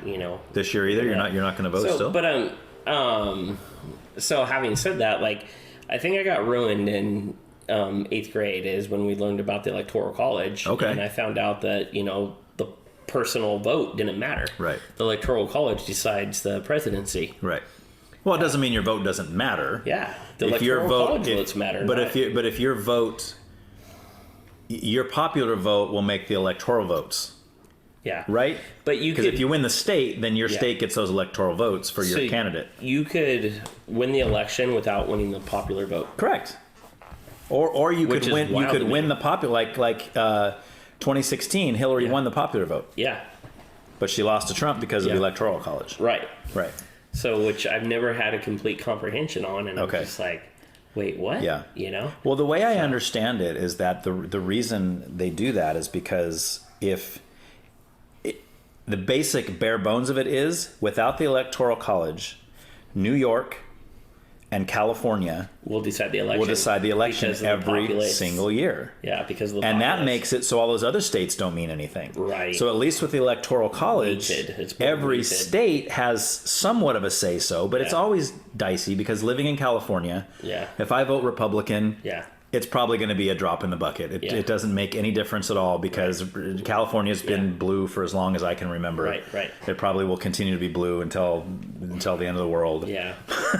Or the end of our country. Very green. Yeah. So I will tell people, like, I believe in Republican politics fiscally, like with taxes, because we're middle class. I'm middle class. And, I obviously being a resident of California, I already feel like we're taxed up the wazoo, right? Right.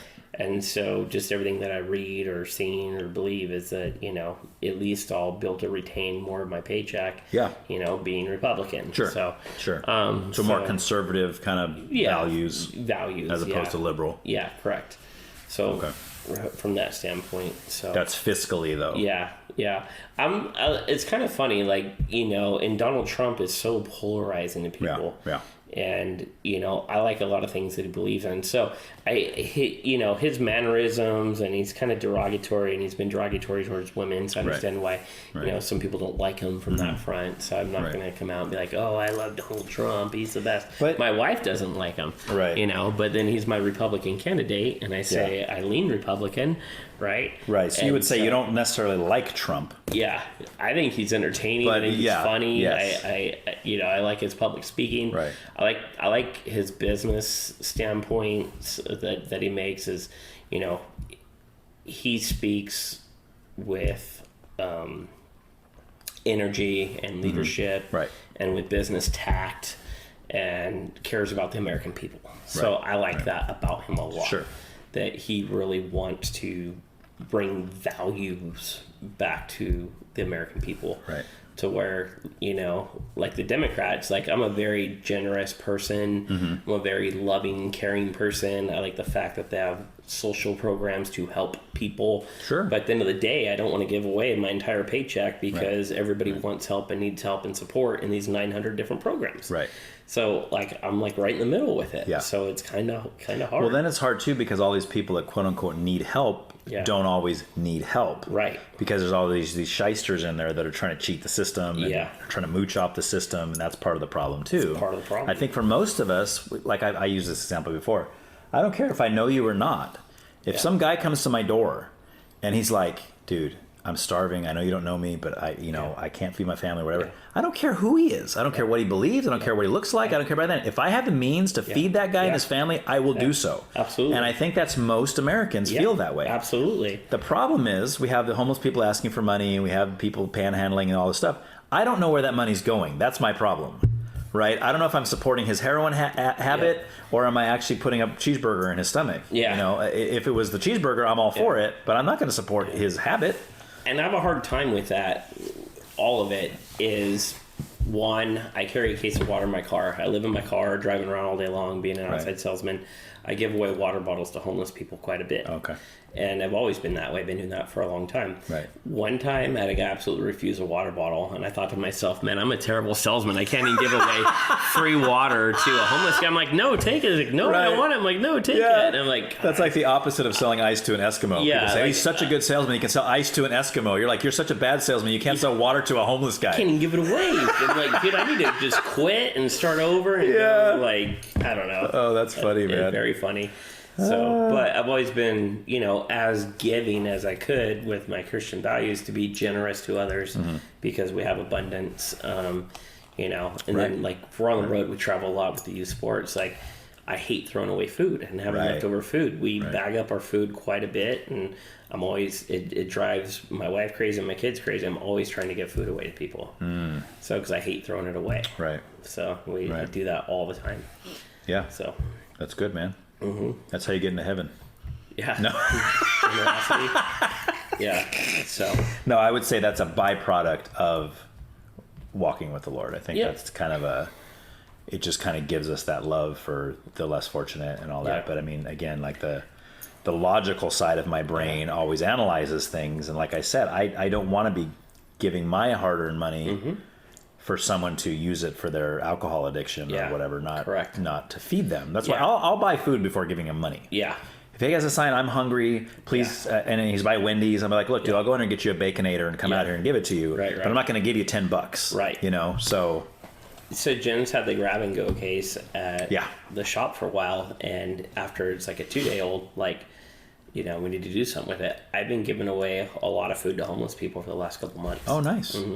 Okay. So and they get because the grab and goes aren't getting ordered. So you just give it to homeless. Yeah, we got to do something with it. Yeah. And as opposed to throwing it away, I'm like, hey, I know exactly where that's going. Right. So and at the same time, I told Brighton, don't ever give food to homeless people out of the pizza shop because I don't want them to come back here. Right. But if we go out and give it, then that's a different thing. Right. You know, that's out of our own volition. Well, plus, unfortunately, there's always those stories that you hear about, and this is one of the main reasons restaurants say don't give them food. Yeah.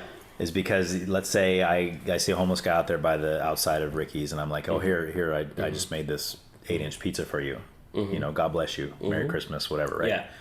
and then he'll say he's a shyster. Yeah. And he's like, oh, I got real bad food poisoning. I'm gonna sue this shop for giving me food poisoning, and then he gets this big settlement, and it has happened lots of times. That's why a lot of these restaurants are leery now. They're like, dude, I'm not gonna. No way. Because of the shysters out there.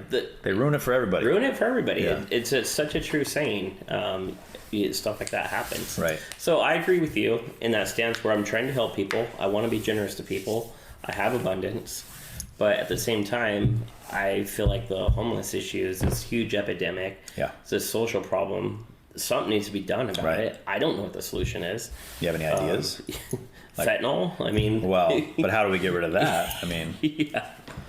How do we get it? They say most of that's coming in through the border. So, I mean, there you go again with the presidential election, because that's going to be play a big role in that as well. Yeah. So I want to be generous. I want to be helpful. But at the end of the day, like, I wish there was a solution.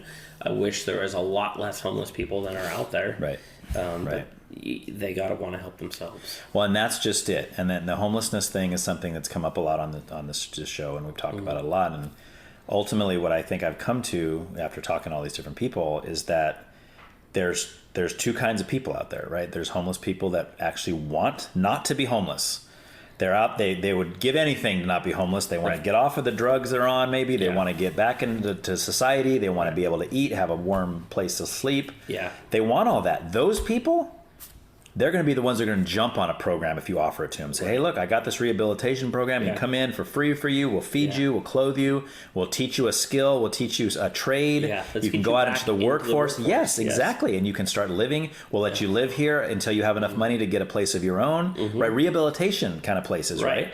Those people would be great for that. But then there's another side of the people that don't want anything to do with that. Right. I want to live on the street. I want to be a junkie. I want to be addicted to drugs. I want all this. So what do you do with those people? Barring, like, forcing them either into jail or forcing them into homeless shelters. Yeah. You just have to leave them out there. Right. But then they're a problem when they're out there because they're causing, I mean, not all of them, but sometimes they cause certain problems by being out there.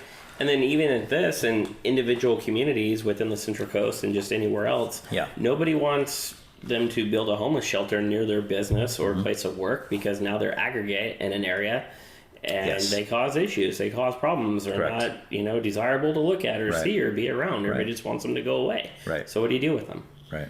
So it's like, let's get a big, ugly, old abandoned warehouse and house 100 at a time. Yeah.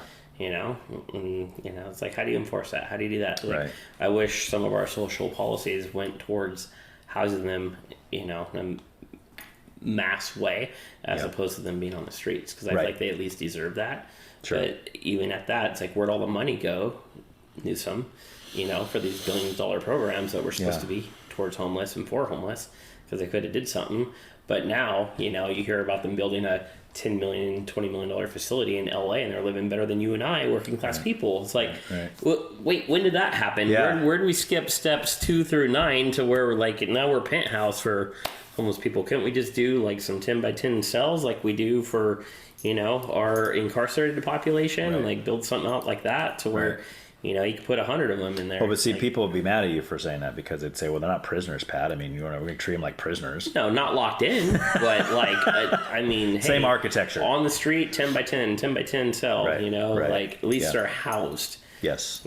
Penthouses, no, I'm against that. Oh, are you? Yeah. Give them a better house than what we're living in? Yeah, exactly. Working all these hours every day? Yeah, not good. Yeah. So, there needs to be a happy medium in that demeanor. Where's the money spent? Where's our political money going? Getting back to it. Yeah.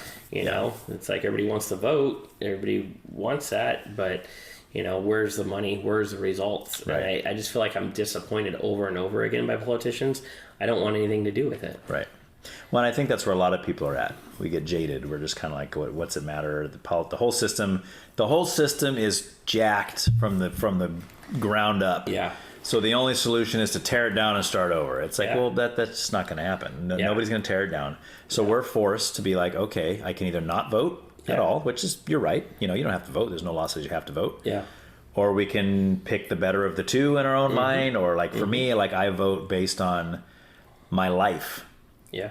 I vote based on which one of these two politicians is going to make it so my life is better. Yeah. Right. I don't look at it like which one of these two politicians do I like better. Right. Like the two common things are, people say Trump says mean things he's sexist, he's racist, he's homophobic, whatever. They have all these things they say. He's just not a nice person. Right. Therefore, I'm not voting for him. And then maybe people on the other side would say, I'm not going to vote for Kamala Harris because her voice is annoying and she laughs. Her laugh drives me up a wall. Right.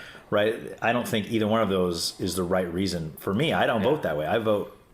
I look at the country with Kamala in place. I look at the country with Trump in place. Yeah. Because those are our two options. If I had a choice other than Trump for the Republican slot, it would be Ron DeSantis, Vivek Ramaswamy, be somebody like that, right? So I think we're kind of in agreement. Like, okay, we lean Republican, but we're not the biggest fans of Trump. Right. Because of how he comes off and his delivery is terrible. Yes. As a person. Yes. Well, I'm not a big fan of Trump as a person, but I am a big fan of his policies. Of what he's doing and trying to execute. And what he did his first 4 years. I liked a lot of that. 100%. Right. Because he, again, cares about the American people and wants to do things right. How I would say 95% of the population wants to live in safety. Yes. In clean environments.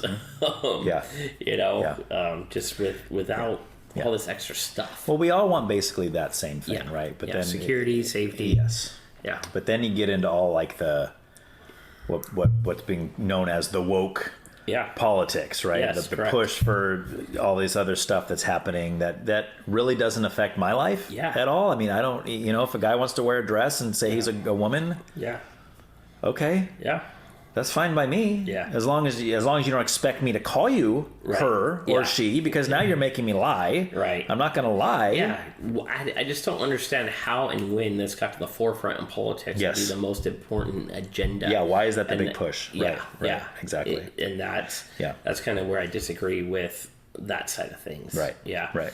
And this open, probably the biggest thing is the homelessness and the open border, the whole open border, and we've been trying to close the border and have a right way of entering in the United States with a work visa. Yes. And, and safety and security to secure our borders, secure America. Yeah. It's like, for them to do what they've done over the last year and a half, that pisses me off. I'm angry about that. You mean with the number of people coming in undocumented, you mean? Or? Yeah. Okay. Yeah. Yeah. And in droves. Yes. And then busing them places and housing them in hotels, because I know I have to travel for sports and do stuff with my family, and hotels are expensive. Yeah. We're going to house people because they came to America, right? And we're illegally give them all these things and treat them like royalty. Meanwhile, you and I are working, and grinding, and looking at our paychecks getting less and less, and looking at our bank accounts getting less and less, and cost them $400 to buy groceries. Like, it gets frustrating. Yeah. Well, and I get that from me and you's perspective, who have been American citizens our whole life. We've lived here, and we have frustrations. Then I think about how much more frustrating is it for someone who came from another country legally, went through all the hassle, all the paperwork, all the process, now live here legally, doing everything right, and then these other people come in and don't do any of that. Right. And they're living the same cushy lifestyle that these people that busted their butts to get in here are doing. Yeah. Dude, that's a slap in the face. Super slap in the face. And people try to say, oh, it's racist. So you try to say the border control, you're racist, blah, blah. Yeah. No, you don't understand. The people from that country that came in here the right way, they're ticked off about it too. Yes, they are. So you're going to call them racist against their own people? Yeah. I mean, it's ridiculous. It's not Hispanic. It's not Mexico. And let's just call it what it is. Here in town, we are an agriculture community. Yes. And it's Hispanic heavy. Yes. And there are probably 25 to 30,000 farm workers that live in this area, and we need them, and they work, and they work hard. They're hard workers. They work hard. Yes. My very first home that I bought on the north side of Santa Maria, I shared a driveway with a house, and there was two families that lived in that house, and they were farm workers. They didn't speak a word of English, but I speak Spanish pretty well. Yeah. And these were the most wonderful people you'd ever meet in your life. They're very generous to us. They're very friendly towards us. Yes. They're very respectful towards me, towards my family. They were caring. I received benefits. They gave us cheese. They gave us milk. They gave us, they had so much abundance. What they had, and they would share. And it was just like, they're just very nice, generous people. They just want to work and be safe, just like you and I do, right? And I respected them because they were up and out at 5:30, 6 in the morning. They didn't get home till 6:30 at night. Ooh. And they work hard 6 days a week. I can't even imagine, dude. Yeah. I can't imagine doing that work for 45 minutes. Yeah. I would do the next day. I would need to go to a chiropractor. Yeah. I would be done. Yeah. So wonderful, amazing people, agriculture community. Hispanics, very hardworking culture, very hardworking people. That's not what I'm talking about. Yeah. I'm talking about these other countries shipping people to Mexico to cross the borders and enter into America. Because they know the border's weak there. Yes. Because of this presidency. Yes. And then South America and Central America. And I recently heard like countries shipping prisoners toward America. Yes. Like literally prisoners out of their prison systems. That are problems. Our prisons are overcrowded. Let's send the excess to America. USA will take them. Yeah. So isn't that wonderful? And I don't think the average American knows that, understands that. See, I get a lot of information on social media. I've been on Twitter for a long time. I have a lot of political stuff on there that I follow, and I get a lot of information on there that I like. Yeah. And I just want to be aware and know the stuff behind the scenes the news is not reporting, because the news is very politically driven and told what to say. And no way. And coerced a little bit. Yep. No way. So I don't really watch the news. So you can't trust the news? So I would say I'm maybe a little bit more politically active than I need to be because I'm aware. Sure. But there's just a lot of gross, nasty stuff going on behind the scenes that I disagree with. Sure. That's a political agenda. Right. And why is that their political agenda? I don't know, but it pisses me off. That's a good question, yeah. And there's certain things being done to tear down the fabric of what is the United States and what we stand for, what we believe in. And I believe Donald Trump is trying to protect that and help that and hinder that progress to where the other side is not. So what do you say to people? Let's say I was a Kamala supporter and I'm sitting across from you and you just said what you just said. Yeah. And I come back at you with, but how could you support a racist, homophobic bigot who hates women? Like, how do you respond to that? Yeah. I'm like, okay, I understand that. I feel really bad that your feelings are hurt because that's really what it comes down to. Sure. Hey, he hurt our feelings. Right. I'm really sorry. But are you really sorry? Bad. Yeah. No, I'm not. It sounds a little, Yeah, sarcastic. Sarcasm, right? Yeah. So I'm like, okay, so everybody has an opinion or a choice, but it's like, okay, and what are you supporting? What are you doing? Does that help our country get to the next step where it needs to be? And what is that? And what, so again, back to what is important to you and what is going to support your values of what you want. Correct. And safety and security is on one side, safety and security not really on the other. Right. That going back to defund the police and stuff like that. That's a great idea. Yeah, it was a great idea. Just brilliant. Yeah. Being a business owner here in the state of California and into, the whole, hey, our prison systems are overcrowded. We're not going to prosecute, people for petty theft and thefts under $1,000 per se. And just talking to other business owners, everybody's just very disgusted by these. Well, the economy is huge. Policies. It's a big deal. And that's probably the biggest driving force to this election, to where I think the people on the right, that's what they're talking about, right? That's all they want to talk about. Yeah. It sounds like Kamala Harris and her legion of feminists that are supporting her, all they want to talk about is abortion. Yeah. That's their big push. Oh, abortion. Yeah. Donald Trump's taking away the rights of all the women. Yeah. He wants all the women not to have health care, blah, blah, blah, blah. All this stuff, right? To where Trump's stance on abortion has shifted even more than it was in 2016 to where he's even saying certain abortions are okay. Yeah. So, I mean, he's even not as pro-life as he was before. Right. Yet that's still the platform that they're going to run on because I think Kamala Harris knows that's kind of the only demographic that she still has behind her. Yeah. She's getting kind of the feminists. Especially now with the polls showing what they're showing. Absolutely. But I think back to the border, one of the things I wanted to say is that what really gets my blood boiling, which kind of takes a lot. I'm usually pretty mellow, but I mean, it really is when they start talking about the border and like Kamala Harris and Joe Biden or whoever, they try to make it sound as if the border problem is the same right now as it was when Trump was in office. Yeah. And I'm like, and this goes back to what you said a minute ago. This is what made me think of it. Yeah. Is they make that statement, and then I ask this question. Okay, you tell me, when Trump was in office, were other countries shipping people, flying people to Mexico so they could get in through the southern border, through Mexico, into California? No. Why are they doing that? Because the whole world can see that under Biden, that border is so weak. Yes. So they see an opportunity. And Texas is trying to do something about it as its individual state. Yes. And the federal government under the Biden administration is trying to override Texas. I know. Isn't that crazy? To make our country weaker? Isn't that nuts? Like, what's the point? On God's green earth are we doing right. as our leader and an administrative leader that this is our goal? Right. Is that Texas is violating human rights? By putting up fences. By enforcing what's always been the law in this country? Yes. That's what I'm saying. Shame on you, Texas. Dude, and this is the question nobody ever asks, because they wouldn't answer it anyway. But this is honestly the question I would ask to whoever that was, Biden or Biden's cronies or whoever, came into Greg Abbott in Texas and was like, you got to tear that fence down. Yeah. Because remember, they put the fence up. I think that's what you're referring to. They put the fence up because of all the border crossing. And they said, no, it's not lawful for you to put that fence up. Yeah. And Greg Abbott's response is like, well, it's your job to support, to protect the borders. Yeah. You're not doing that. Yeah. So we have to do something. Yeah. Right? So the question I would ask to Biden and his cronies would be, why are you telling him to tear down that wall? Yeah. That fence? Why are you doing that? Yeah. Really? What is your reasoning behind saying, no, don't block the illegal aliens from coming into the country? Yeah. I'd be like, why not block them? Yeah. So that goes back to what is our agenda? Yes. What is our goal and what's the end goal? Right. And that gets into conspiracy theory of New World Order. Right. And one world government, one world population.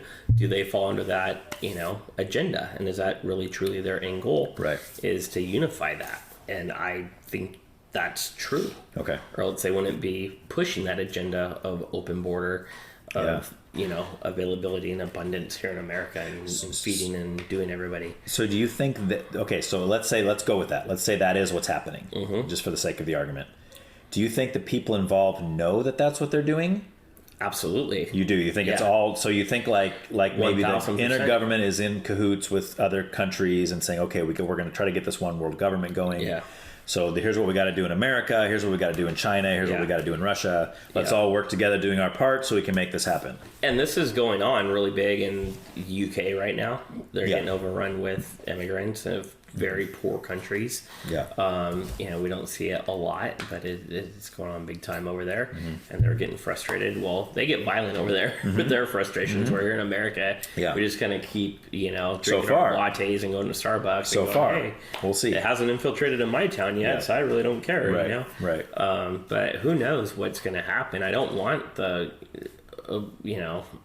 S to hit the fan, per se, right? Nobody ever wants that to happen, but I feel like if this agenda continues, we're eventually going to see the people rise up and be like, okay, we have truly had enough. Sure. Because I feel like the masses, 98% of us truly want safety, security, a government to lead us in the right way, the traditions of the American way to continue as they always had.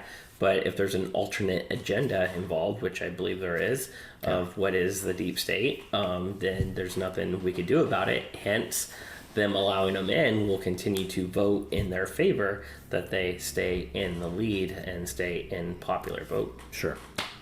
So do you think that obviously there's a big group of people that's pro-Trump or at least is voting for Trump, and there's obviously a big group of people that's voting for Kamala. Because you look at the polls, it's pretty close. I mean, Trump's kind of got the edge in a lot of this now. I mean, but you look a month ago, that wasn't the case. Things are shifting. But when let's say you sat down and you talked to 500 of these people that are going to vote for Kamala Harris, if you were to kind of put the spiel you just said about everybody wanting security, wanting safety, wanting an economy that is going to work for their family, they want prices to go down, all that.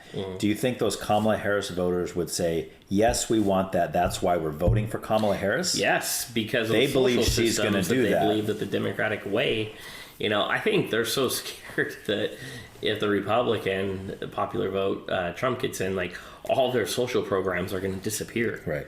And their way of life is going to be taken away from them. Yeah. That's not true. No, it's not that. Yeah, I know, but they get pretty extreme about it. Right. So, which is, what it is. But I mean, that's the kind of thing that's fascinating to me because, I guess I look at 4 years of Trump, I look at 4 years of Biden, and I know that's kind of Harris's push is I'm not Biden. Yeah. I'm a whole new regime here. This is going to be a whole new presidency. I'm not Joe Biden. It's but you kind of are. Yeah. Right? I mean, if we're being honest here, it probably is going to be somewhat of an extension of Joe Biden's presidency if Kamala gets in there. Yeah. But, if people are going to say, I'm voting for Kamala Harris because I want the economy to be better and I want the borders to be more secure. Yeah. And then you look at the last 4 years of Kamala Harris and Biden. They contradict one another. Yes, that's what I don't understand. The only thing is... Again, I don't watch the news, Ryan. Okay. So I'm not very active. I get a lot of my information socially, social media, stuff like that. And I refuse to kind of look at some of this stuff, you know. But is there any, like, 1 or 2 or 3 things that she's come out at any of her speeches and said, this is what I have accomplished as your vice president? Has she done that? No, of course not. No. Well, first of all, they didn't start asking her questions until about 5 minutes ago. Yeah. She was avoiding the news like the plague. She's avoiding all the report to everybody. Okay. And then she started only doing interviews with people that support her already. Like she goes on The View. Yeah. I'm like, oh, okay. Yeah. Way to throw yourself to the lions with that when you go on The View. Or you get interviewed by Howard Stern, who hates Trump with a passion. Yeah. So, of course, you're going to people that are in your corner. Fruit. Yes, exactly. Nothing compelling is going to come out of it at all. No hard-hitting facts are going to come out of it. Exactly. Yeah. Exactly. But it's like...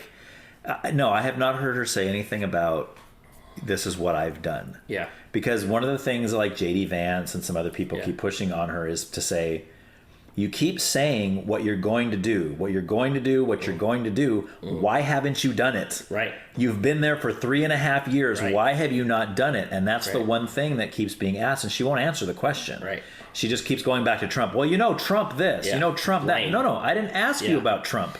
Yeah. We can talk about Trump in a minute. Yeah. This is what I would do is I have an interview, and it drives me nuts that they don't do this. Yeah. I would say, look, that's a great topic, Kamala. Let's talk about that in just a second. But answer this question. Yeah. Yes, just answer the question. Yeah, answer any question. Yes, but she won't do it because she knows that the answer will be if she's honest, the answer is going to be detrimental to her campaign. Yeah. She wants to focus on hatred towards him of the radicals that dislike him. Because that's her whole campaign. Yeah. And that's the people that are going to vote for her, the people that cannot stand Trump. And I said this when Biden was running against Trump. I said literally a bag of dog crap could be running against Donald Trump. And there is a big portion of the country that would vote for that piece of bag of dog crap. Okay. Simply because it's not Trump. Yeah. You could put anybody in that slot. Yeah. As long as it's not Trump, okay, I'm voting for it. So do you think the Republican Party would be better or worse off with a different candidate? I think they would be... Well, that's a loaded question. Because as far as voting, I think that they'd be better off. Wow. I think if they had, like, let's say Ron DeSantis or Vivek Ramaswamy, I mean, these are just names that I'd throw off the top of my head, instead of Trump from the beginning... Like, even back when Biden was still running. Right? Because Biden's numbers were in the toilet. That's why they threw him out and they got Kamala in there. Boom, you're done. But I think even if they did that and they threw Kamala in there, I think that the polls would be showing that one of those other two guys would be winning in a landslide. Because I think there's a lot of Trump loyalists. Yeah. Still. The extremists. Yeah. But I think middle America, the kind of just the normal, average Joe kind of person, is kind of like what you and I are saying. Yeah. Like, look, I'm not trying to sit here and say that Trump's a saint or he's the greatest guy or anything. All I'm saying is I think he'll do a better job of running the country than Kamala Harris. Right? So we're kind of being forced to choose between the two that we don't really care for anyway. Right? I think most of us, I think even on the Democratic side, they'd be saying, I wish we had someone more better than Kamala Harris. Yeah. Because the truth about Kamala Harris is she's never really had any support. Yeah. Now she does, but again, because she's running against Trump. Yeah. That's her whole platform. Yeah. Because when 2016, when she was running for president, she got like nothing. Nobody liked her. Right. Her campaign went nowhere. Right. And then Biden chose her as a VP. Based on certain metrics, right, that he was going for. He flat out said, I'm going to have a black female for my running mate, right? Smart of him. It is, in a sense. But that's why she was chosen. And then so now she's the vice president. And even as vice president, nobody likes her. Yeah. Can't stand her. Yeah. Every time she talks, she goes away for a while because everybody can't stand her. Hey, just be quiet. Yeah. Just go in the corner somewhere. We don't hear about it. Yeah. Let's put you on the board. Then you screwed all that up. Now everybody's mad at you for that. Yeah. Nobody likes you. Up until the moment she announces she's running against Donald Trump, and now all these same people are praising her like she's Gandhi's wife. Like she is just she's walking on water. Yeah. She's floating. Oh, Kamala's just the greatest woman ever. You know you don't believe that. Right. You are lying. Through your teeth. Yes. Yeah. Terrible. What has she done for you? Nothing. What has she said that make you really just throw your vote towards her and endorse her and impact her? Right. Yeah. But they won't answer that question. No. Yeah. Yeah.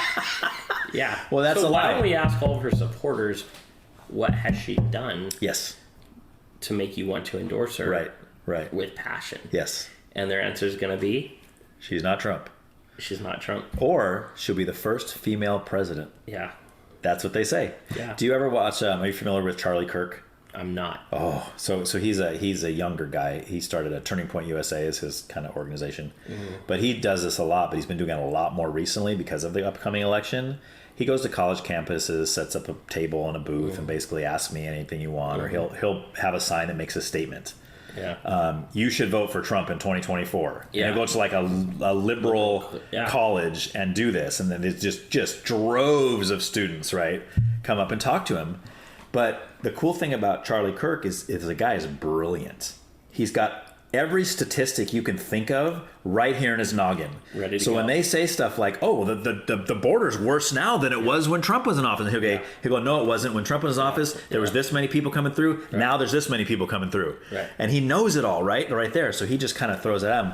But he's been asking that question lately of Harris supporters. He'll ask them, say, "Tell me one thing that Kamala has done to make her worthy to be the running for president, or to make her worthy to be the president of the United States.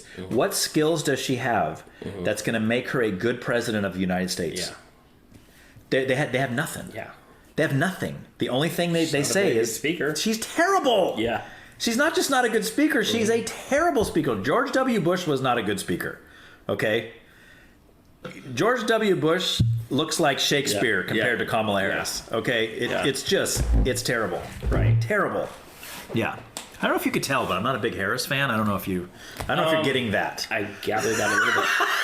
So, I mentioned don't talk politics on sales calls. Yeah. I engage in Folks' homes with very passionate people. Okay. About politics. Okay. And I'm trying to sell them a $20,000 HVAC system. So you got to be careful. Got to be very careful. You got to choose the right side there. And so I kind of roll out the same way that I did to you today is like, hey, I haven't voted, and they're like, why haven't you done that? And I'm like, well, Electoral college, and the popular vote in a nutshell. And then just say I'm middle class and, fiscally I'm Republican and, it is what it is and go from there. But I'm not anti-social programs. No. That's a good middle ground. Yeah. That's a good middle ground to set up. Yeah. And so I am down in San Ynez, have like a $30,000 proposal in front of me, and now a person that's not very popular, I can't even think of his name, the guy that got incarcerated for rape that was on that 70s show, and the Masterson, Danny Masterson, I'm at his house. Okay. I met him. He took off in his truck and went somewhere. His wife, she's a famous actress. She's Hollywood. Hollywood's very Democratic leaning. And I'm getting ready to do a presentation to her on everything that they asked me to bid them at their house. And this is like 3 months after the 2016 election. And she's like, so who'd you vote for? Oh my gosh, she flat out asked you that? She just right to my face, and I got a proposal right in front of me, piece of paper right here. And I'm like, man, I just want to sell this lady a You say, I voted for who you did. Yeah. I voted for the same one you did. Yeah. And so I'm like, oh my God. And I go, well, I didn't vote. And she's like, well, who'd you want to win? She's like, I'm not going to let y'all. Dude. So she went at me. So this turned into a 45-minute monologue, like not monologue, like just interaction, banter back and forth. She's this hardcore Democrat, I'm this middle ground person that leans Republican, right? And we agreed to disagree, and she just flat out started crying right in front of me on how bad of a person Donald Trump was. Oh wow. And like he's anti-abortion and just all that stuff. Yeah, she's a woman that believes in women values, and you're crying. You're crying because a man, stranger. But you say that this is what is amazing to me about that movement, and it's just I'm so distraught that a person is against the slaughter of babies. Yeah. Boy, Yeah. I just can't support someone who does not allow the slaughter of babies. Of babies. It's nuts. Yeah. To bring you to tears. Yeah. Because someone will not allow you to murder your child. Yeah. It's like I'm in Looney Tune land. So she's part of Hollywood, and we all know what's going on there now. Of course. She's like, I got raped, and I had an abortion. Yeah. I was 18 years old, or whatever. Some of the story, and that's what she started crying about, because all of her negative and bad memories of what happened to her brought to the surface. I can't even imagine. And That's she's terrible. telling a stranger in her own house, like, all this stuff, and she starts crying. I'm like, aren't you famous actress lady? You know? Like, okay, this was wild, Ryan. Like, I wasn't foreseeing this happening today, you know? Yeah. So I'm guessing you didn't disagreed. tell her. Okay. And I sold the job. Nice, dude. Nice job, buddy. So I'm guessing you didn't tell her your political leanings. Really? I was honest with her. Oh, you were? Okay. But, you know, I said, he's kind of a rough around the collar dude, right? You know? But did you answer the question when she asked you who you would have voted for? Or did you not even answer it? I just said I don't vote. Okay. I just continued along those tracks, you know? Because that's pretty smart of her, in a sense, to not let you get away with that easy answer. Yeah. Oh, I don't vote. Yeah. But who would you have voted for? Yeah. That's smart. She was on it. That's a move I would have pulled right there. Yeah. I like that one. Yeah. Okay. So, and then, you know, fast forward 4 years, her husband gets accused of rape and goes to jail for it. So, crazy, dude. You know, it's... Crazy, crazy, crazy. Yeah. So you're not going to vote this year either? You don't think so? Where do I register, Ryan? Yeah. I don't know. It's probably too late now. Yeah. You're not even registered to vote? Mm-mm. Is that how you stay out of jury duty? Yeah. It's a little method to the madness. So I have awareness. I have information. There's stuff that pisses me off. Right. But at the end of the day, I just want to raise my family and be a productive member of society. Yeah. But okay, and I'm with you. But don't you think, though, that if Kamala Harris gets the presidency versus Donald Trump getting the presidency, one of those two is going to make what you just said easier or harder for you? Like, don't you think one of them will make it harder for you to raise your family and to live and to the economy and all that stuff? I mean, there's factors that are going to play into your own personal life. That's why we're moving to New Zealand, right? Are you? Yeah. Are you really looking at New Zealand? No. Okay. No. I like New Zealand. Yeah, no, I know. It's a great area. They got kiwi birds over there, dude. Yeah, but that's everybody's, you know, you hear that in the media all the time that famous people are moving to Canada or moving here, moving there. Barbara Streisand said she was going to move to Canada. So life goes on, and my vote still didn't impact the election, Ryan. Yeah. Pat Silva effed us all over by not voting. You know? Maybe it's your fault, dude. Yeah. If Kamala Harris wins, I'm calling you up, man.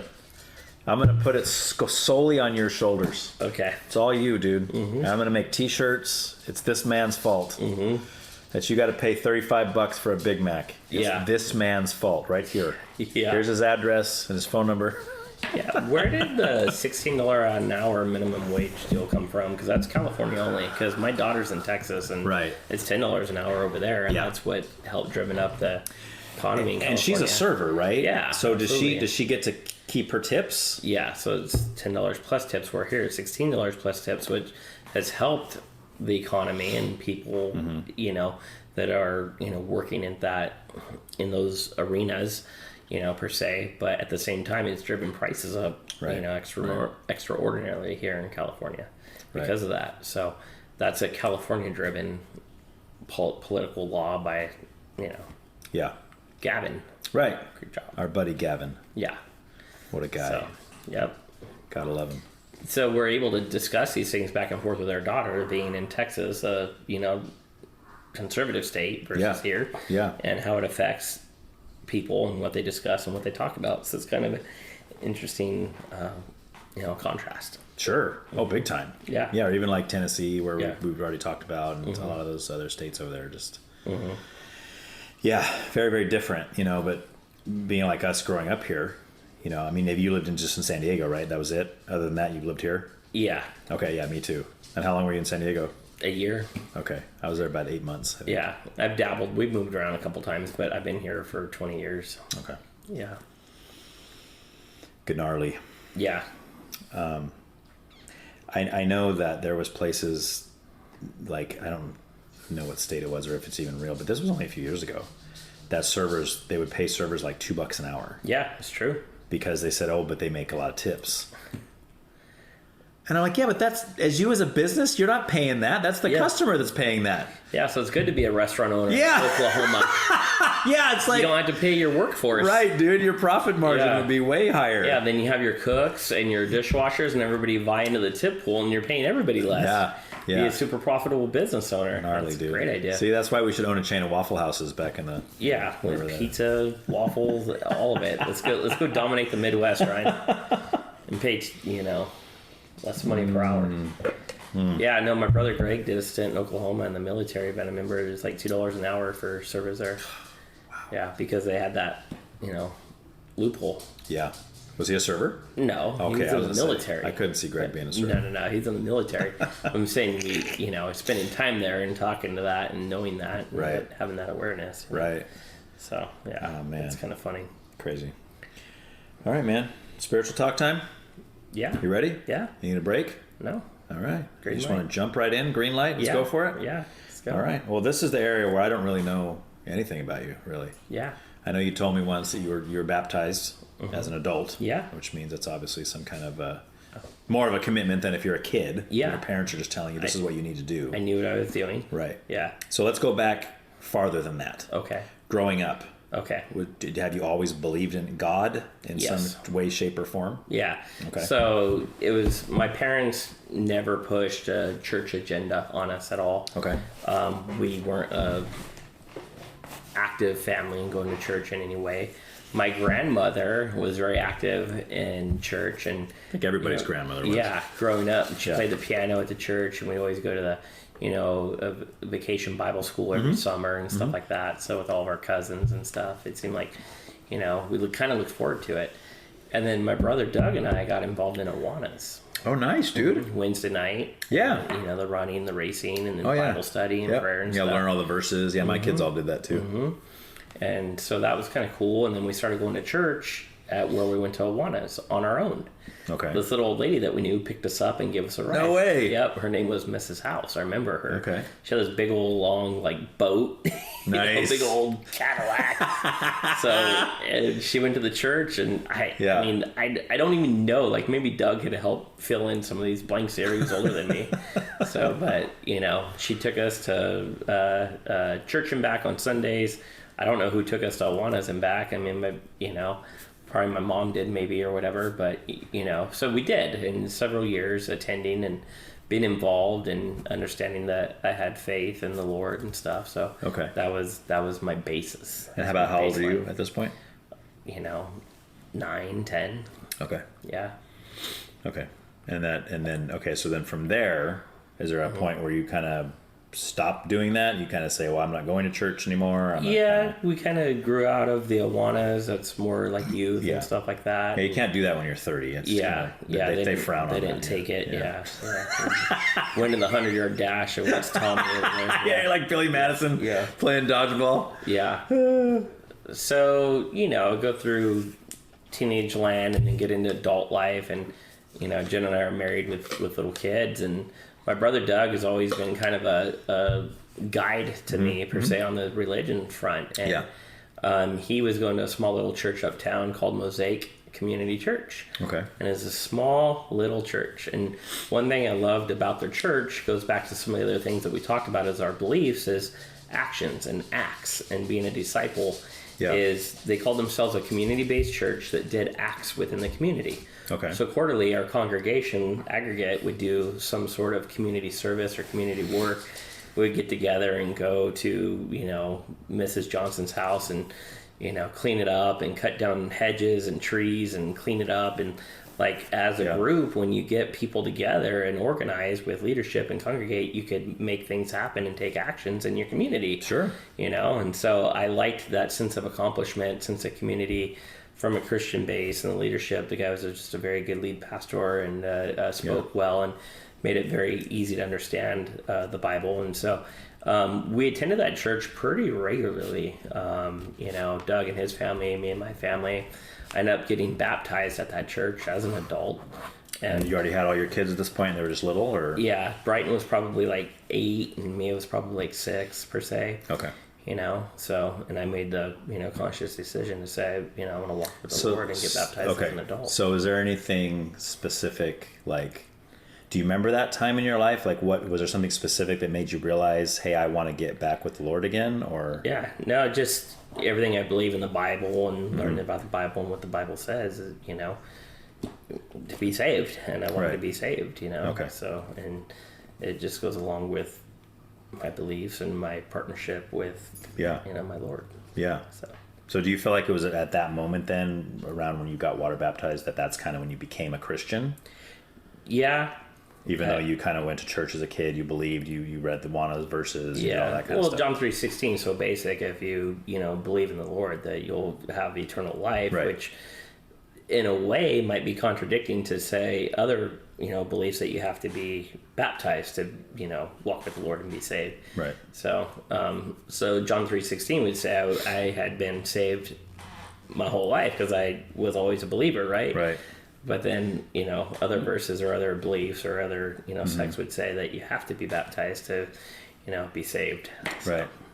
I just did it to fulfill that. And feel complete. Kind of cover all the bases, basically. Feel complete in my relationship with the Lord. Right. Okay. And after that, like, event, do you feel like your relationship with the Lord got stronger, or like you started to kind of... So I would say, like, we went to church Sunday a couple days ago with the family. Okay. We go to First Christian Church. Oh, my daughter goes there. My older daughter goes there. I would like to go there more than what we do, but we're out of town. It's like 3 weekends a month per se. Right. We've watched online before, but we're not regular attendees as much as I would like to be. Right. But I think that will change at some point in time. Sure. Well, luckily for you, the scriptures don't say anywhere that you have to go to church a certain number of days, or else you're damned to hell for all eternity. 100%. So it's kind of crazy. I remember my freshman year of high school at Rigetti, Mr. Chappell. Did you have Mr. Chappell, the English teacher? No, but I know who he was. Yeah, I never he had was a him. very outspoken English teacher. Right. And he did a lot of unique things. And I, a lot of people don't remember a lot of their teachers, but I specifically remember him. And he got real deep into the meaning of words, kind of like we like rappers with their lyricists, right? Sure. But I remember reading a poem in that class that year, and it was very specific to the tune of, you don't have to go to church to go to church. Right. Church could be everywhere, every day, everywhere around you. Right. And I'll never forget that poem. Like, it impacted me. Like, it's kind of like, be a good person, right? Mm-hmm. And like treat people with humanitarian respect and manners, and then, the world will treat you back in that same way, and that's kind of always the way I've led my life. But could that be like that? People. Could also, so you don't have to go to church to go to church. Be a good human being. You don't have to go to church to be a Christian, is what you're saying. Correct. Right. Yeah. But could you, like, when you look at kind of the scenario that you just painted of doing good things, being a good person, right? Do you know of any atheists that are that? I recently found out that one of my coworkers was an atheist, and I didn't know that. And he'd been my coworker for a couple of years. Right. And I thought he was a decent, responsible person. For sure. Nice guy. Well, that's my point. Like, I know lots of atheists that are wonderful people. Yeah. Like, they're better people than I am. Yeah. Like, when it comes to giving and loving and treating people well and all that, they make me look terrible. Yeah. But they are atheists. Yeah. So I guess, like, when I look at something like that, I think, although I definitely agree with you saying that we should do good things for people, we should be, but I guess to me that's not really the end all, because you can do that without believing in God. Yeah. Or going back to John 3:16, like, that person does not, they don't fall into John 3:16 because they don't believe, so, like, what do you think about somebody like that? Are they, That's disgusting to me for somebody, like, I can't get with somebody that's an atheist. Like, so I'm passionate about being a Christian. Right. Because I'm completely against somebody that's not a believer. Okay. I think that's just, it's kind of sad to me. Like, it really is. So, cool. So how would you, like, if you were talking with an atheist and they said to you, Pat, I cannot bring myself to believe that there's a God. And they're probably going to throw all the normal stuff at you, like, if there's a God of love, how can he allow suffering, blah, blah, blah, blah. They're going to go with, how could you prove it? Well, let's say they do. That's going to be their MO, I think. Let's say they don't go that far to say prove it. But let's say, because that's pretty strong wording, although I have had atheists say that exact thing to me. Yeah. But let's say they said, why do you believe there is a God? Yeah. Like, what reasons do you have that are better than my reasons for believing there is no God? Like, what reasons do you have that trump my beliefs and reasons? Yeah. To me, it's a feeling. And like when I go to church, I feel good. Okay. And when I get done with church, I feel amazing. Mm-hmm. And like just interacting and being a part of that community, and when you set your gratitudes, like what are you grateful for? And, some things like that. So, yeah, nobody could prove it. Nobody could prove anything. Mm-hmm. But, to me, I go back to how were things created in this world? Who created them? Why were they created?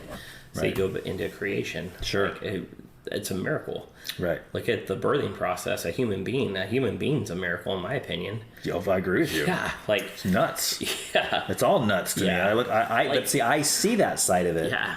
But an atheist would tell you, yeah, but that's not a miracle. Yeah. It's just science. It's just evolution. It's just random chance and evolving into this, into that. That's all that is. Yeah. There's no intelligence behind it. There's no love behind it. There's nothing. It just is what it is. Yeah. Right?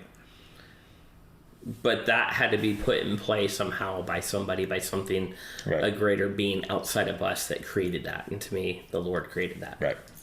See, yes, and that's kind of where I'm with you as far as saying, like, I can talk to atheists, I can understand the thing.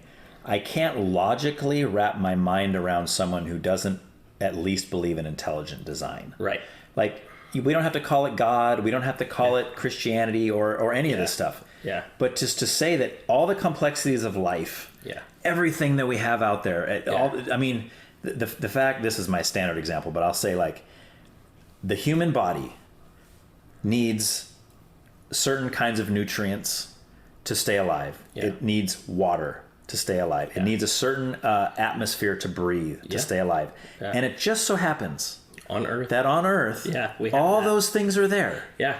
I mean, that is the most grand coincidence from the atheistic perspective, the evolutionary perspective, that there could ever be. Yeah. Like, what are the odds on that, right? Yeah. So, I mean, to look at all that, and then I'll tell people, like, if you look at anything else that's created, you can pick anything in this room, this laptop, this table, this glass, this microphone, and you try to tell an atheist that nobody made that, it just popped there one day. It just like some metal and some stuff smashed into each other and made this microphone. Right. An atheist would even tell you that's the stupidest thing you've ever said. Obviously, a microphone manufacturer designed that, created it, and sold it in the store, and that's why it's sitting on your table. And I say, you're absolutely right. Yeah. But that ridiculousness that you're talking about with the microphone is what you're saying about all the complexities of the universe. Right.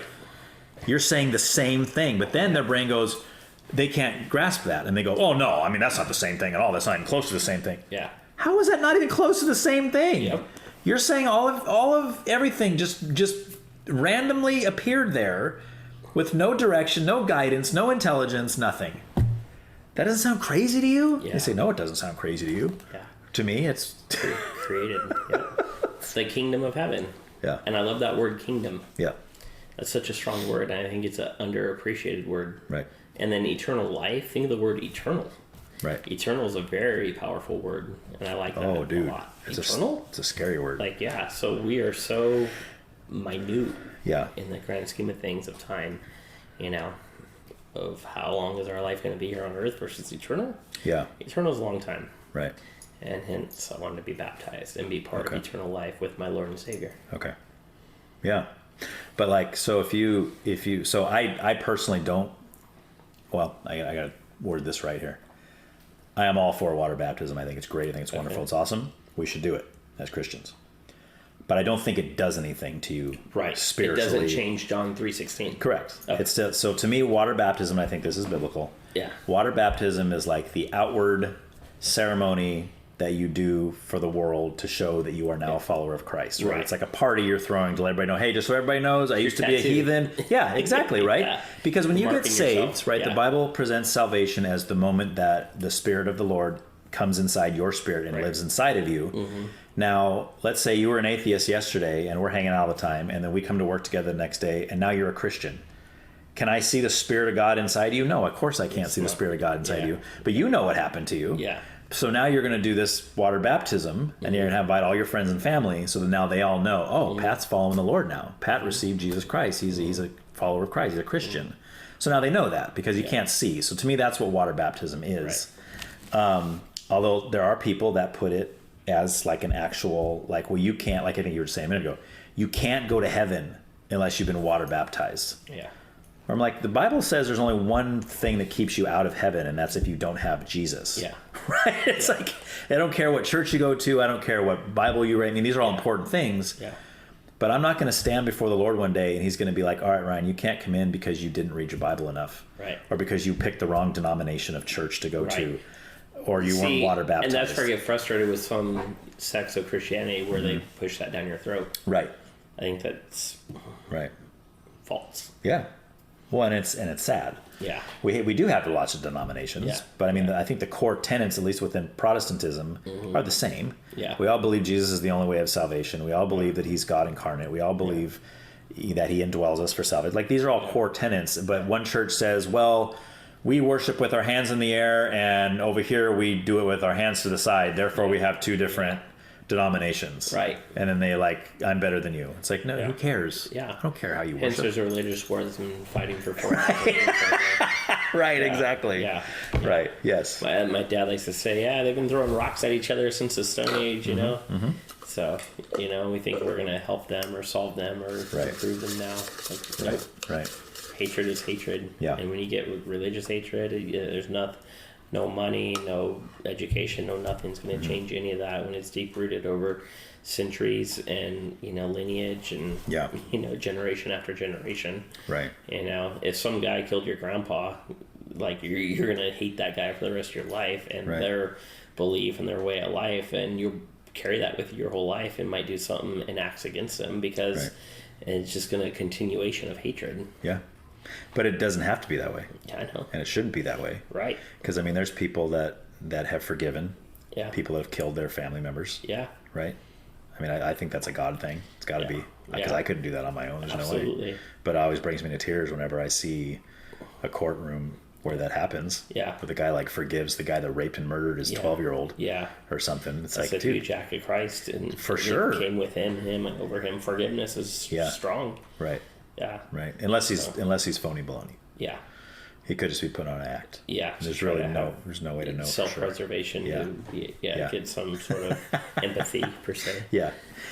All right. So my next question for you is: do you? And this will probably open up a bunch of stuff, but but before actually I wrote this down. Before I go to that one, but I better write down what I was just going to say.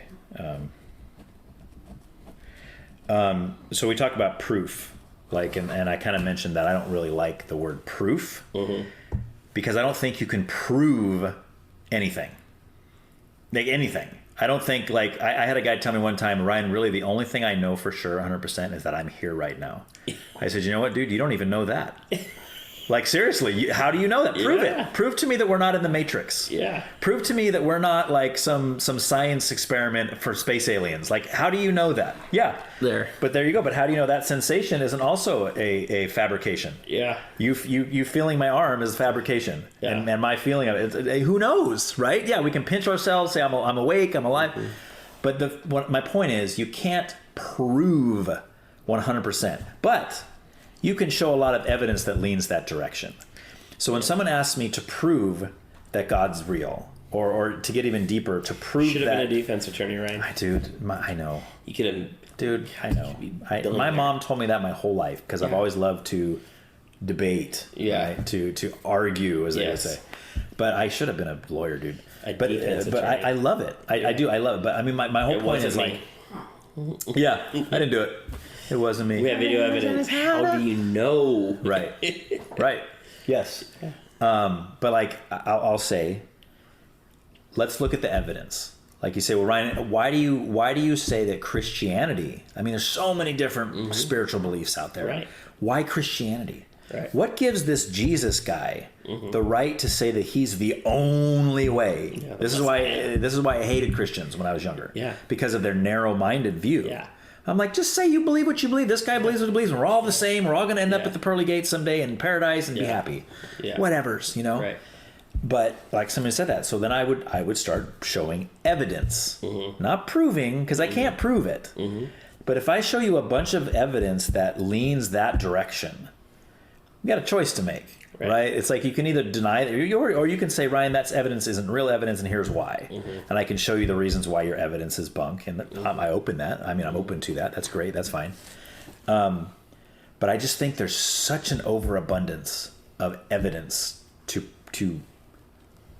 Well, I think the evidence to show that there is an intelligent being that created all of us is just off the charts. I don't think there's any other logical, rational way to view the world than that. But then when we start breaking down who that intelligent designer is, I lean to Christianity because of that, because I see the evidence that points to that being correct, that the Bible being true, the Bible being inspired by God, written, So yeah, anyway. I just wanted to say that. I just wanted to better clarify what I meant by proof. Yeah. Because I don't think we can prove anything. I don't think we can either. Yeah. But yeah. On the flip side, you go to radical Islam, and these people are some of the most religious people on earth. Like their entire life is based around their religion. Sometimes willing to literally die for their religion, and for their Lord, Allah. Yes. And so I'm not against Muslims, Am I against radical Muslims? Yeah, I am. Right. Like, how could you possibly conceive on God's green earth that your Lord, Allah, is compelling you or telling you to be a murderer? Right. It goes against all rules of mankind. Yeah. So I disagree with that statement. Sure. But let's take a... Are there great Muslims? Absolutely. Yes. Let's take a great Muslim. I respect how passionate they are about their religion. Sure. But let's say that there's a great Muslim. Let's say you have a friend who's a Muslim. Okay. And he's the greatest guy you ever met. He's your best friend. He's wonderful. He's awesome. But he believes in Islam. He's a follower of Islam. Okay. And then he dies tomorrow. Where's he at? I don't know that much about the Islam faith to know, but I would believe that he's in heaven. Okay. Because even though they pray to Allah is their God. Yeah. Okay. That they believe in eternal life as well. Right, but is it the belief in eternal life that gets you eternal life? Or is it the belief in Jesus Christ that gets you eternal life? That's a great question, right? You see, because the Islam faith does not believe... They believe Jesus existed. Yeah. They will say he's a good teacher. Yeah. But like when Jesus said, I am the way and the truth and the life, not a way, not a truth, I am the way, the truth, and the life. And he says, no man comes to the Father but through me. Yeah. That's heavy. Yeah. That slices through this whole idea that all roads lead to heaven. Yeah. Because if either Jesus is wrong, I guess we could say that. Jesus is wrong or Jesus lied or whatever. That's one belief. Yeah. But if what he said is true, that means every other belief system that does not include Jesus will be in hell when they die. Every individual person will be in hell because they did not receive Jesus Christ. It's heavy. Yeah, that is heavy. And it's hard because there's a lot of, like we're saying, good, quote unquote, good people from a human standpoint that do not believe in Jesus. Like I said, I know plenty of atheists that are wonderful people. Yeah. So all these... Because Islam's a very huge religion. There's hundreds of millions of I don't know about hundreds of millions, but there's lots. Well, there's billions of people on this earth. There is. Yeah. How many? Like 8 Is it 100 million? How many millions make a billion? 1,000 millions? 999 million plus 1 million is 1 billion. So 1,000 millions. Yeah. Is a billion. Yeah. Okay. There's you might be right then. 8 billion people. Yeah. So there's hundreds of millions. Okay. Yeah. All right. Yeah. And so all of them are not going to go to the kingdom of heaven because they believe in the law. Like that's That's pretty hard hitting. Yeah. Like, I think they believe they're going somewhere if they believe in Allah. Well, of course they do. So they wouldn't be willing to be a suicide bomber if they didn't believe that. Yeah. You wouldn't kill yourself if you didn't fully believe that you were going to go to paradise. Again, I think there's Islam followers and there's radical Islam followers. Of course. And I'm not saying that every person who believes in Islam is a kamikaze pilot. We're just using this as an example, of course. Right. And, they truly are passionate and believe in something, that they're going to be going somewhere doing something, or else they're going to be as passionate about their religion if there wasn't something else for them. In my opinion. at least if they didn't believe there was something. But like you can, and I think you'd agree with me on this, you can be passionate and believe with all your heart in the wrong thing. Would you agree with that? Yeah. Because like an atheist, they are passionate. They believe with all their heart that there is no God. And I told you just now that I completely can't get with that, understand that, and disagree with that wholeheartedly because... Yes. But my point is like their passion isn't what matters. Yeah. If our passion is in the wrong thing... It doesn't matter how passionate we are. Sounds like you and I are going to Hancock online and set up for religion scores to really get to the bottom of this argument, Ryan. So, to me, there's no argument. If we believe in... Because the only argument is Jesus is wrong. Right? Because we have to take what he said. If we believe in the Bible, we have to take what he said as true. Yeah. And he said he's the only way. So it's like C.S. Lewis said. He's either a liar, he's a lunatic, or he's Lord. Right? Those are the only options. Yeah. Either he's lying, like he's willfully deceiving the people into believing that he's the only way. Right. Or he's nuts, and he thinks he's the only way, but he's not. But he really believes he is, but he's really not. Or he's Lord. Yeah. Which means everything he says is true. Yeah. And he is the only way of salvation. Maybe Allah reports to Jesus Christ. Yeah. How do you like that answer? So they believe in Allah, and then somehow that incorporates Jesus. Yeah. Right. Well, because I've heard a similar view. They'll say, well, everybody believes in God. Yeah. All these religions believe in a God. Yes, they call him different names. Yeah. They call him Allah. They call him Krishna. They call him Jesus. Yeah. Whatever the case is, right? They call him Father God or whatever. Yeah. But it's all the same being. Yeah. But I have a problem with that because when you look at, like, you read the Quran and you read the Bible and you look at these two gods that are supposedly the same, they act very different. Right. Very different.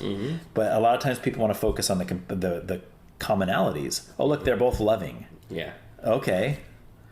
Oh, they both have rules to follow. Okay. But let's talk about those rules. They're very different rules. Very different. You know what I mean? Yeah.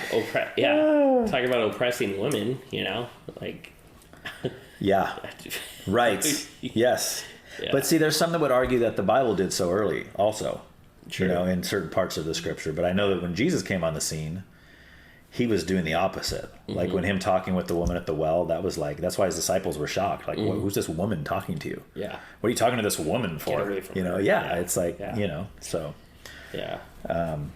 So do you think that when a person becomes saved, like you used the term saved a while ago, which, like, to me, that's like biblically, that's the moment that the Lord indwells you.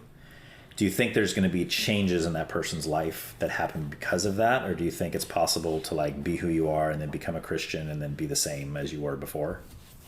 Yeah, well, everybody goes through changes in their life. And Yes. then people have items and things and influences in their life to make them become the people that they want to become. And whether that's an internal belief or an outside influence, there's always going to be continual change. Yeah.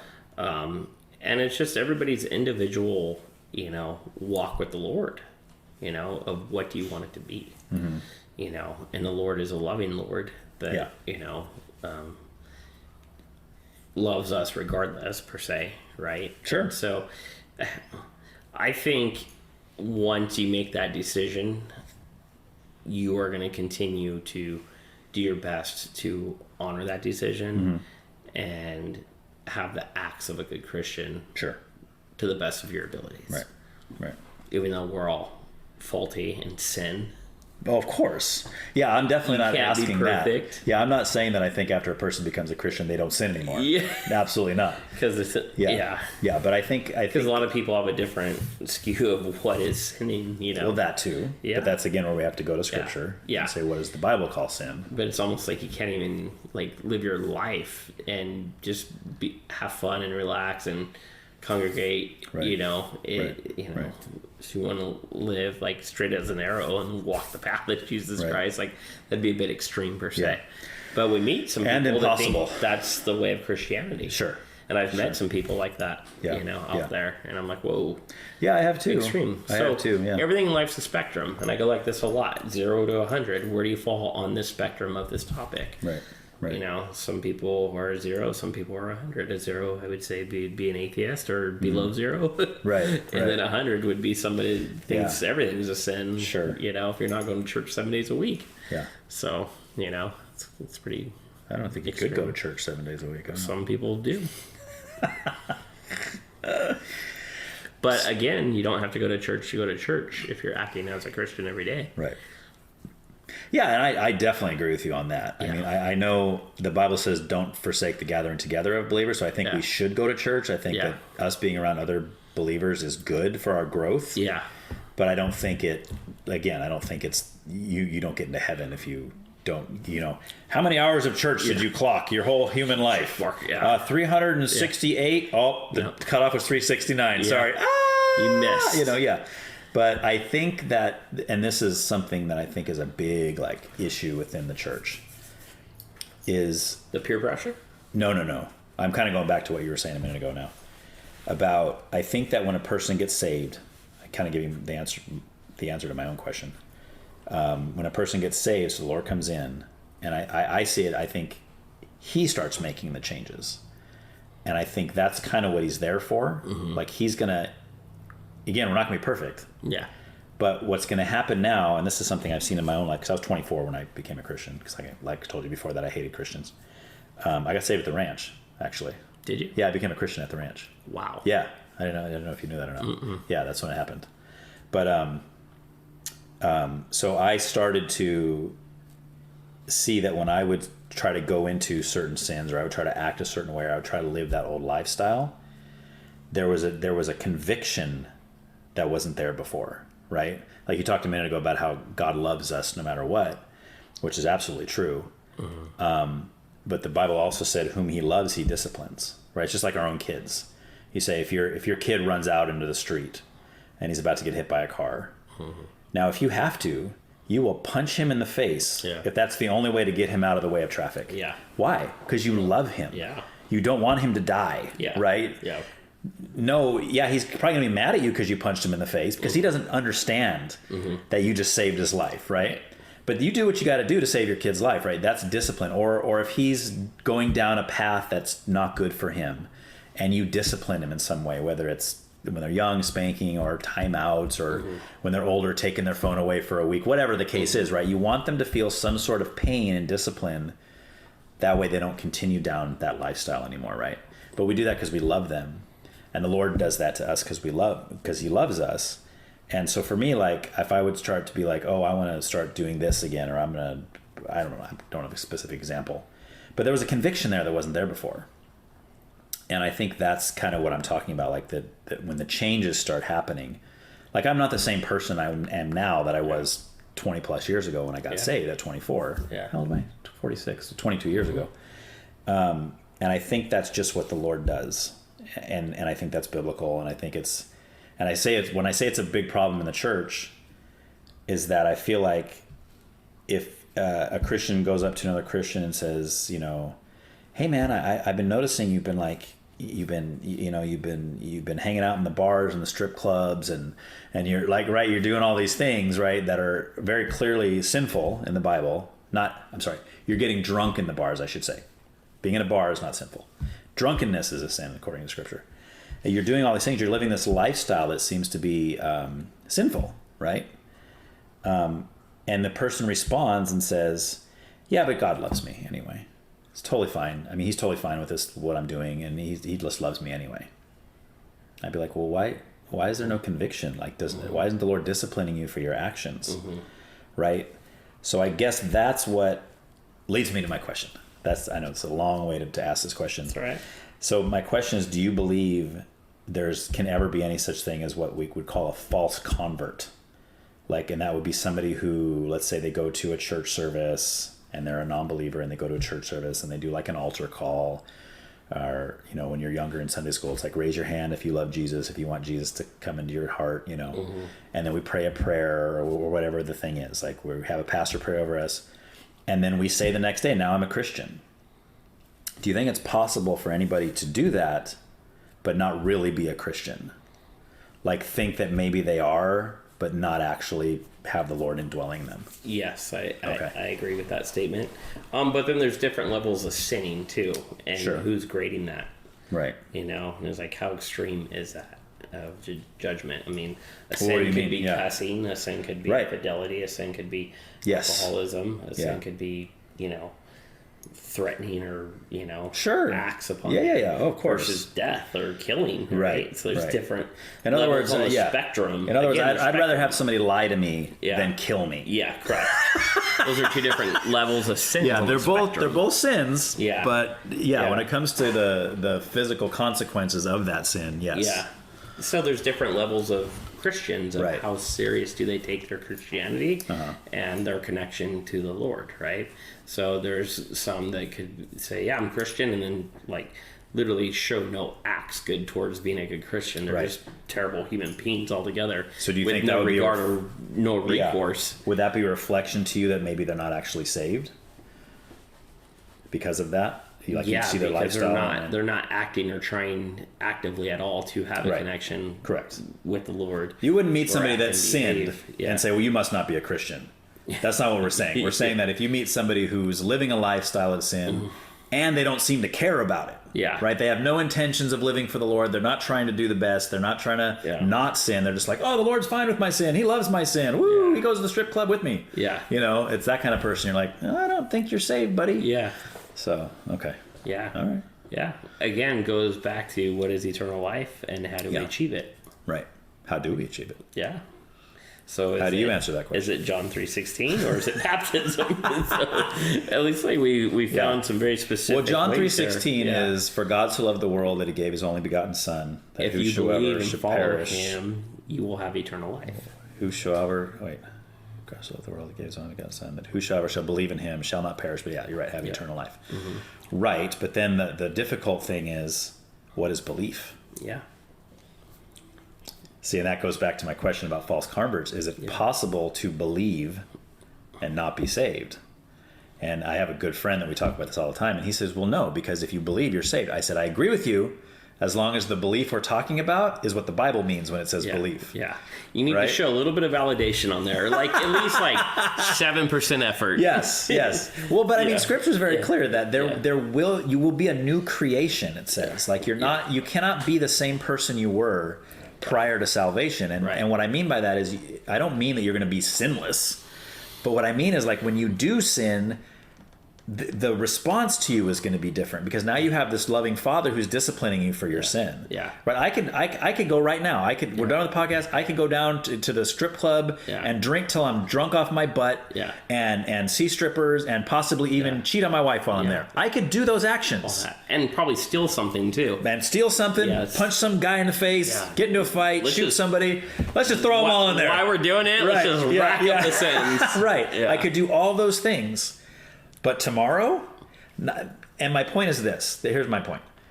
I could do all those things as a non-believer, and my repercussions tomorrow are going to be a hangover. My wife's probably going to leave me because I cheated on her. All these things in the human are going to happen. And that's normal for anybody, repercussions, even for a non-believer. But as a believer, I'm going to have those physical repercussions. My wife's going to leave me. I'm going to have a hangover, all this stuff. And if I'm saved, the Lord is going to kick my butt, right? He's going to discipline me and convict me because of my sinful actions. Right. So that's the difference. That's the spectrum. Right. So everything is within rational discretion. Per se. So it comes back to being a good human being and treating people well and walking the Christian way, you know. And then there's some, you know, smaller gray area sins for people, and then there's some extreme sins that, you know, you're a bad human being. Sure. You know. Sure. So. Yeah, I like the example of if you talk about like, because Jesus said, because they were talking about adultery, and Jesus said, if any of you have looked on a woman with lust, you've committed adultery in your heart. Yeah. Right? And I understand, I agree completely with what he's saying, because it's about our heart response. Mm-hmm. But from a human perspective, would you rather have your wife have lustful thoughts about another guy or have sex with another guy? Yeah. Right? Yeah. Like the physical, like if she just told me I had lustful thoughts about this other guy, we're going to get through that okay. Yeah. Right? If she comes home and says, oh, God, I'm so sorry, babe. I got to tell you, last night I slept with someone else. That's going to be kind of hard. Yeah. I'm not saying you can't get through that, because I know plenty of people that have gotten through that exact thing, and their marriages are even stronger than they were before. Yeah. But that's a tough one. That's a very tough one. That's a hard one to come back from in a marriage. But that's where you just got to walk the line and say that this is my commitment. And, right. You know, so. Well, and that's just it, right? When you talk about marriage, our commitment is, and especially within Christianity, our commitment is not just to our spouse, it's to the Lord. Absolutely. You know what I mean? That's what's important, is our commitment. To say, look, I've vowed to love and stay married to this woman until I'm dead. Yeah. It doesn't say in there, unless she cheats on me. Yeah. Right? Unless she treats me bad, unless she doesn't like me anymore, unless she's mean to me, she burns the toast, whatever the case is, right? No, you've made a life, and we've lost that today. Mm-hmm. People are getting divorced because they're no longer in love. Again, something you and I have in common. We got married young, had kids. We did. And, and so we're on year 24 now, Jen and I. And I feel like we made it past like the difficult part of marriage is you know. You got married in 97? No. So we got married in 2002 because Brighton was born in 2001. And Brighton was about almost a year old at our wedding. So we got married in 2002. Dude, our story's almost the same. Yeah, we got a very Alora was, I think, 2 years old when we got married. Mm-hmm. So Brighton was born in 2001. We got married in 2002. So we're, 20-something years now. Okay. Going on, and marriage is good. And nice, dude. I feel like we got through the tough part of marriage, and we're on to like... It's all smooth sailing now. Never. Right? Never any problems at all, dude. No. I'm sure you guys never argue or nothing. Yeah. Perfect. Dude, I tell you what, man, when I meet people that tell me they never argue... They're lies. I'm like, you're either lying or you don't really love each other. Yeah, or you don't care. Yes. Yeah. That's my point. Like, if you really love and care about each other, you're going to have disagreements. Yeah, because that's just the way it is. Passion comes out. Yes, especially if you're raising children together and you have differing ideas. Mm-hmm. It's just crazy, dude. Yeah. Yeah. All right, that's all I got, man. Got anything else you want to throw in there? No, we did good. We did? Yeah, we covered a lot of topics today. We did, dude.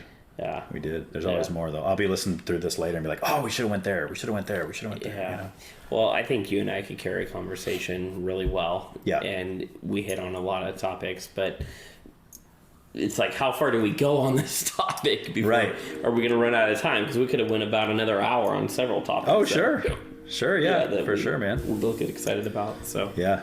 But yeah. For cheesy, as they say. So is there anything else you want to ask me or talk about or bring up? I don't know, man. Who are you voting for?